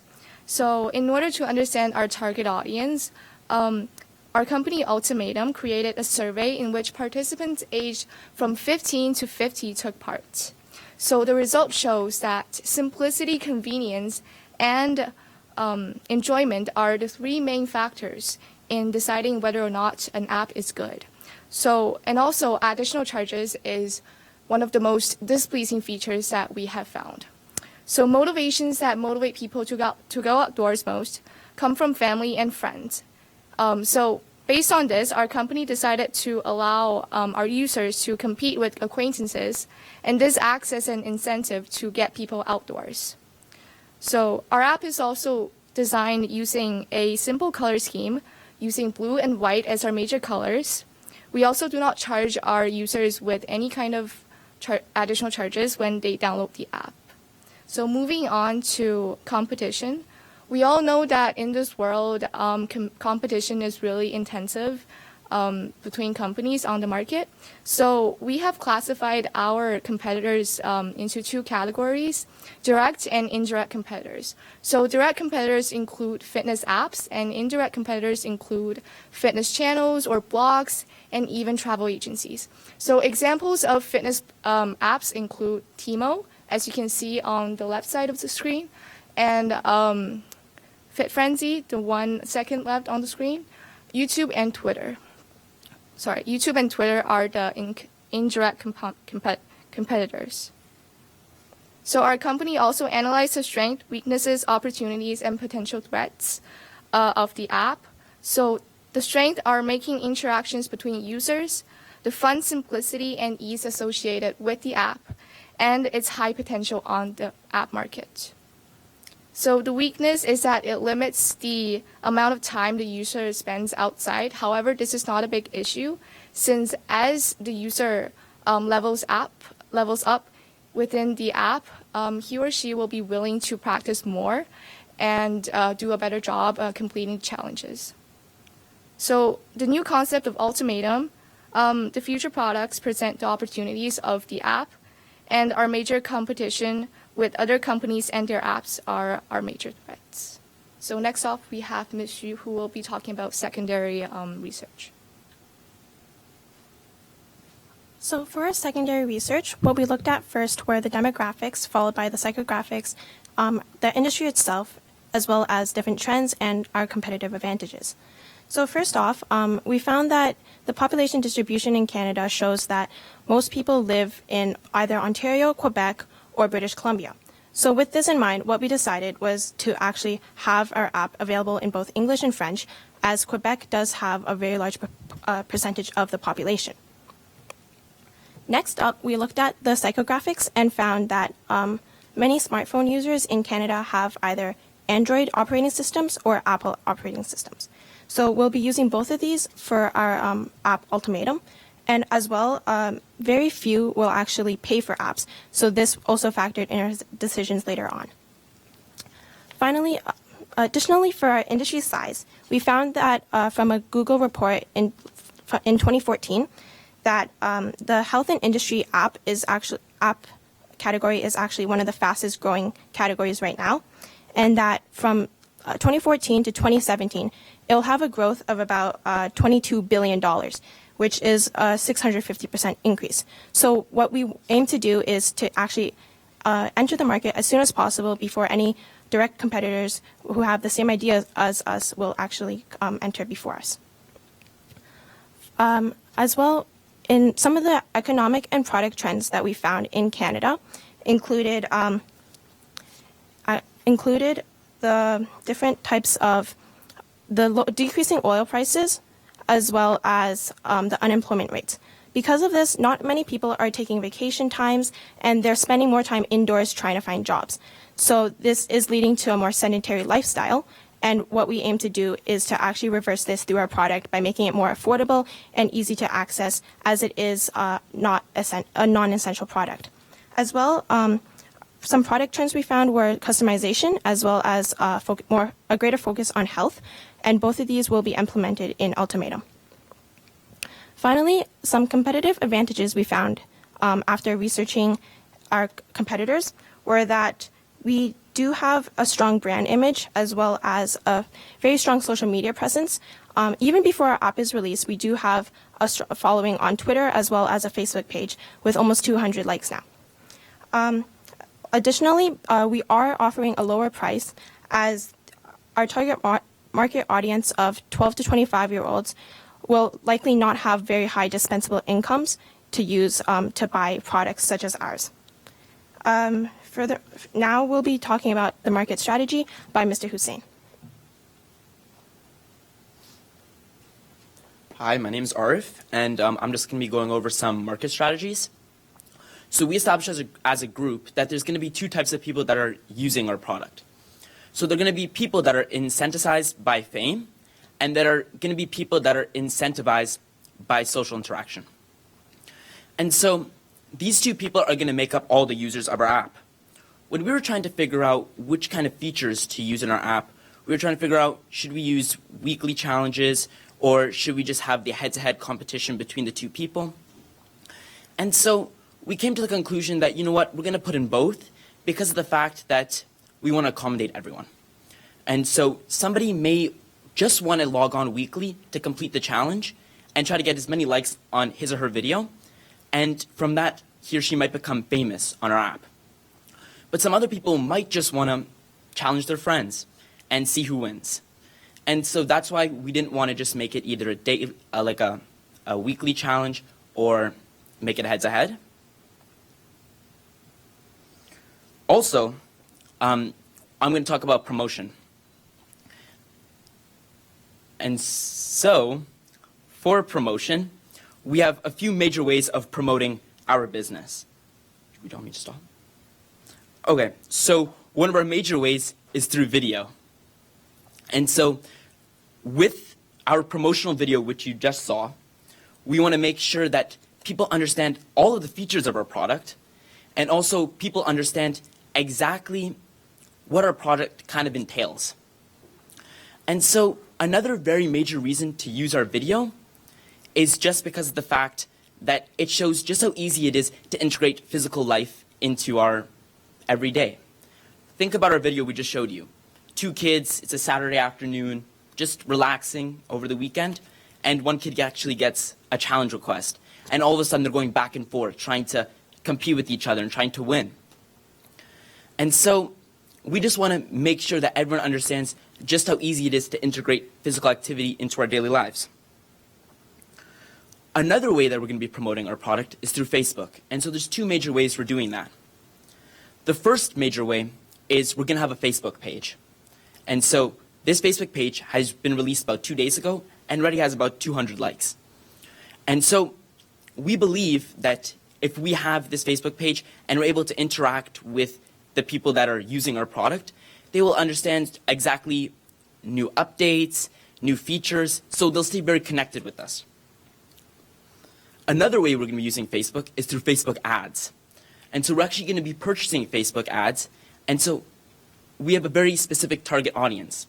And so this target audience includes people between 12 and 25, people that show wellness and fitness, and people that seem interested in going outside and playing sports. And so the reason for this is because we believe these people are going to be the people that are going to be most likely clicking on our app and trying it out. And so we want to make sure that these people see our Facebook ads on Facebook. One very major thing about marketing that we need to make sure of is that we market before the app is actually released. And so that's a very big deal because if we don't market before and our app is released, nobody will know about it. Nobody will know to actually purchase it. We want to link up with companies such as Adidas, Nike, Reebok to promote our product. People already have trust in these companies. Therefore, they will have more trust in our company than us just going in bare. So we want to make sure that we promote before to ensure that people know how to use our product and are interested in using our product. There's a certain amount of hype we want involved. For distribution, we want it to be both on the App Store, the Apple App Store, and the Google Play Store to make sure that we're hitting most of the market audience that we talked about earlier. Just one more thing I want to add on. If you're questioning the success of our company, you really want to look at how an app like Trivia Crack works. And so when you really think about it, it's someone challenging another person to a game of trivia. If you were to pull out the trivia aspect of that, it's literally just kids doing trivia, which doesn't seem like an app that would really work. But as soon as you add in the challenge factor, the app starts to work, and the app is one of the most well-known apps in the App Store. And so I believe when a challenge is created, people will rise to it. Thank you. And now I'd like to introduce our operational plan. Hi there, my name's Abby, and I'll be taking you through the production of our app. Starting with development, we are going to outsource the development of our app to a third-party company called Macadamian. Macadamian is known for high-quality applications which are entailed to client specifications. Furthermore, it'll cost about $60,000 and it'll take 3 to 4 months to actually produce the app. Once the app is online and is working, we need servers to store all these videos. Therefore, we are going to use Amazon Web Servers, the same ones that Instagram uses. We would need about a petabyte of storage, which is a lot. However, that's not feasible with our current money that we have. Therefore, we are going to compress the videos such that they're 1/20th of the size, and we can use a 50 terabyte Amazon server per year. The cost of these servers will be approximately $4,000 per month. Maintenance and upgrades. We are a growing company, and thus we need to make updates and maintain our app.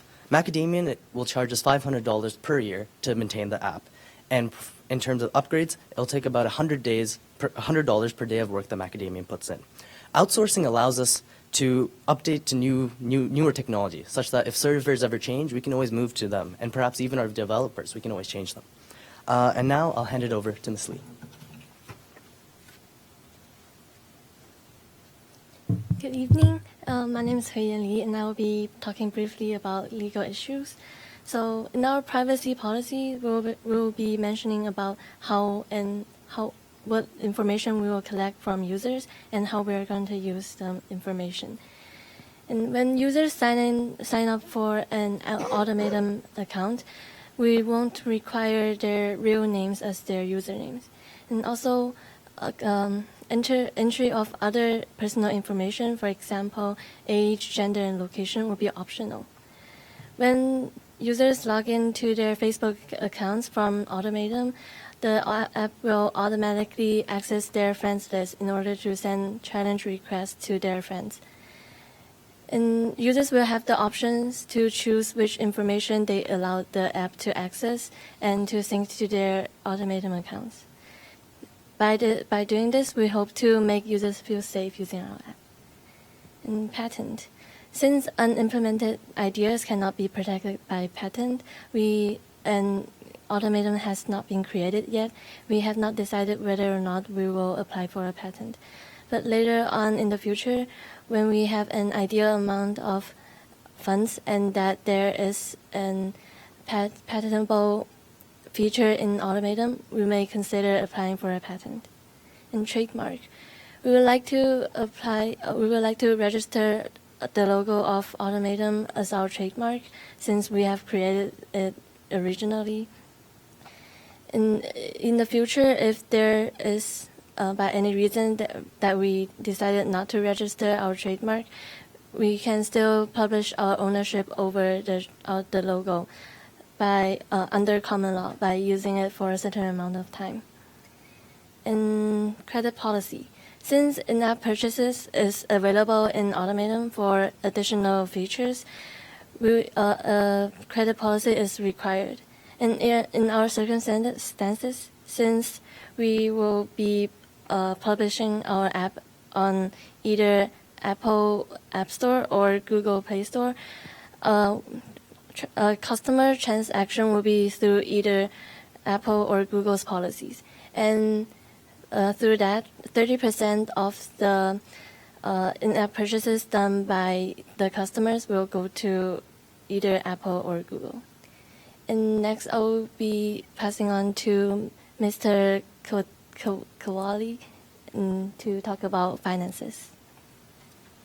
Good evening again. My name is Shrikar Kavali, and I'll be taking you through the finances of our company. As a startup company, we don't have the sufficient funds to start our own company by scratch, so we'll have to take a small business loan of about $200,000 to start with, which can be used for our servers, app development, supplies, and office rent. We're renting our office in Mississauga, Ontario, and the rent is quite expensive. Toronto is a diverse location where our app can be very popular, and hence we like to rent there, and the rent there is about $5,000 to $6,000 per month, and this $200,000 can help us fund that. Our main sources of income are going to be our premium in-app services. Although we have a free edition of our app, which most of our users will download, a small percentage of our users, about 10%, would like to download premium content. And this premium content could be new daily challenges or new weekly challenges that are not available to the free customers. Also, we'll be using advertisements. Not too many, because too many advertisements are annoying. As a customer and consumer myself, I'm annoyed by ads, and we have devised a strategy to target certain customers with certain ads that affect them directly and that they would like to see and buy. And another source of income of ours are our sponsors. We want to hit this market with a bang, and to do that, we need to partner up with the biggest companies out there, and that includes Adidas, Nike, and New Balance.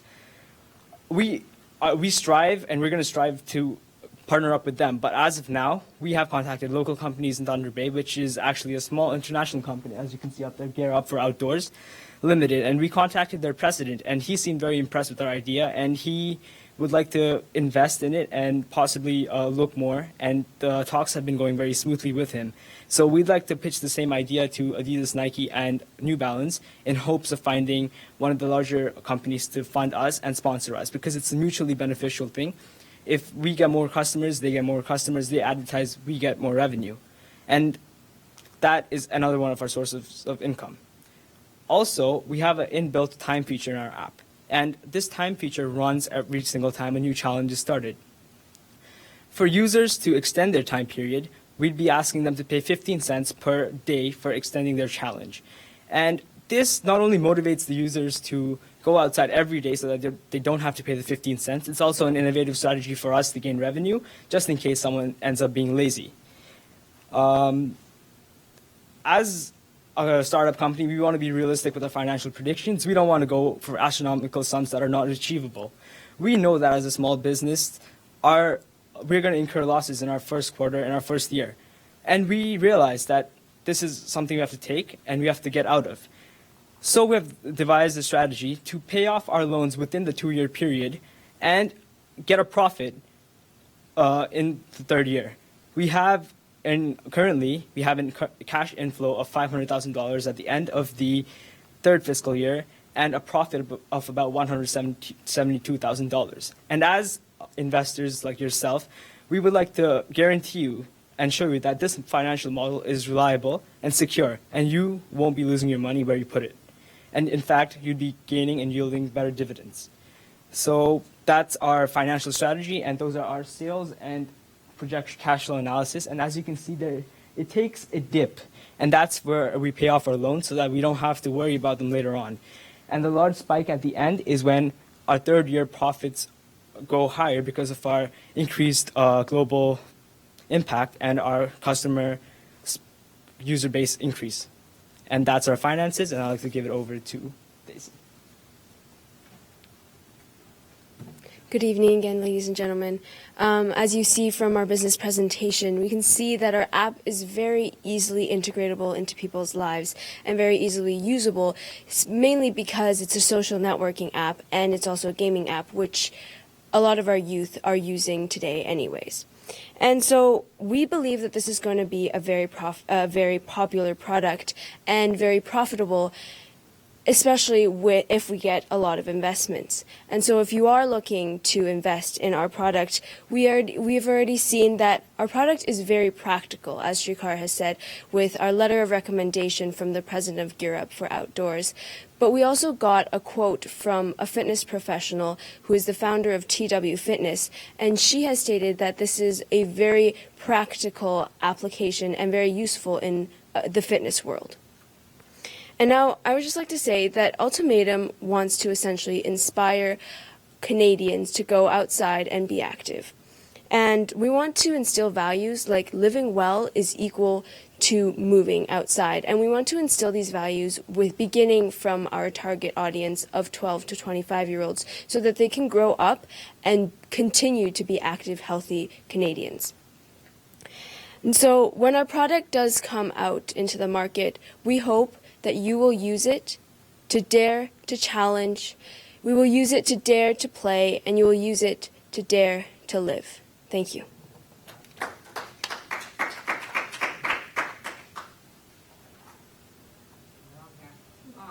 Great presentation. I absolutely love the promotional video at the start too. You really captured my attention. I was a touch confused about the time challenge piece, and I'm wondering if I could have a bit of clarification on the 15 cents, and then I'm not allowed to use it anymore. I didn't quite get that. So basically, our users are timed on their challenge, so that the whole point of this app is to make it a daily habit. So our users are timed for a 24-hour period. So when they start a challenge, the timer starts running down. And if they fail to finish their challenge, they lose their points. And that essentially means they're lowered their levels and they go down on the scale of popularity, or against their friends. They wouldn't want to do that. So they could pay 15 cents to us to renew their challenge for the next day. And we have a cap of three renewals per week. So that helps people keep active as well as go outside more frequently. So the 15 cents essentially is another way of making money for ourselves in case they fail to go outside. But you're going to cap it at 45 cents a week? Yep. So that we don't want to rip them off essentially, but also we want to maintain that healthy lifestyle. We want to integrate that into their lives. So if they do more than 3 challenges, it's not really worth it and there's no potential for that. So we want to integrate it within them, and that's why we cap it at 3. Because then there's no point to the app if they keep renewing their challenge. They're not moving forward, and essentially they're not using the app to its fullest potential. Great, thank you. Great presentation, everyone. Quick question for you. You talked about due to budget constraints, you'd be compressing video files. What kind of video quality can users expect from a compressed video file?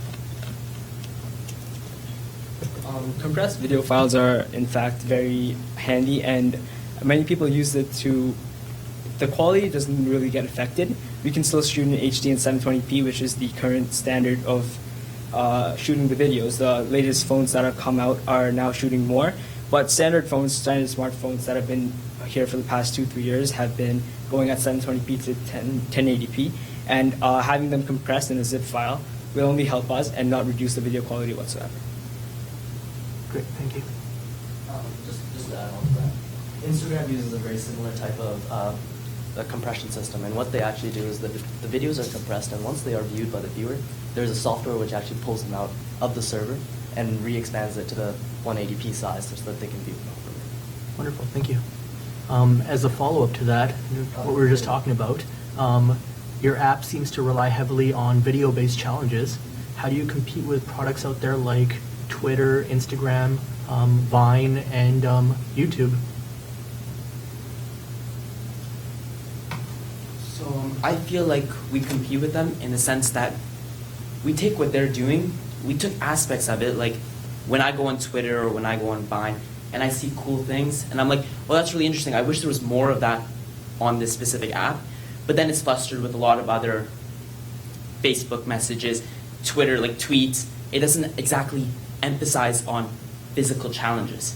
And so this app will primarily only be for physical challenges. So anybody who wants to see awesome videos of people doing things that they're also doing. It's kind of like I'll be doing the app, I'll be doing a challenge and do it to my best potential, but I also want to see how the next guy is doing it. And so over time, you end up getting better at that specific sport you're doing or the challenge. And also it's mainly focused on the videos. So you don't need to worry about all the rest of the stuff that other social media has. It's mainly focused on, is the challenge completed or not? And so that's how we kind of wanted to base it. We didn't want to make it too broad and make it confusing. We really wanted to get down to the point of what we really wanted to achieve. And so that's how we did it. Great, thank you. Just to add on to that, one of the main important features of our app is actually the dual feature or the competition. And so you can compete with your friend from Facebook or a random stranger doing the exact same challenges, and it's a very interactive kind of competition. And just like RF said, we have a skill development. So for the daily challenges, the challenges might get increasingly harder to increase your skill and for you to practice your skill and get better. Thank you. Thank you very much. I really loved the branding. It was super catchy and caught my attention. Just going back to Allison's question about the revenue model, I know it's 15 cents, you said, for the extension. You mentioned other in-app purchases. I was hoping you could just explain those and what they cost. There is a paid version of our app and there's a free version of our app. The free version is the one that most users are likely to download. So if you look at previous apps that are paid or free, the free versions are mostly downloaded more frequently and more often. But the paid versions are only for customers who like the free version and would like to experience more and have more of the same content. So we'd like to target that 10% of users that are really into our application and use it daily and regularly. And for them, at a flat rate of 99 cents, we give them more challenges to do so that they're more active, they're more interactive with us. And also we give them insider access such as new events that are happening near them or new fitness deals, some exclusive content, maybe a new maybe discounts on Adidas or whatever partnership we have, discounts in those stores. So if they do pay for us and they are a frequent user, we give them insider access as well as more challenges and more information. Perfect. So 99 cents 99 is a cents flat flat rate. rate. Okay, great. Thank you. Thank you very much.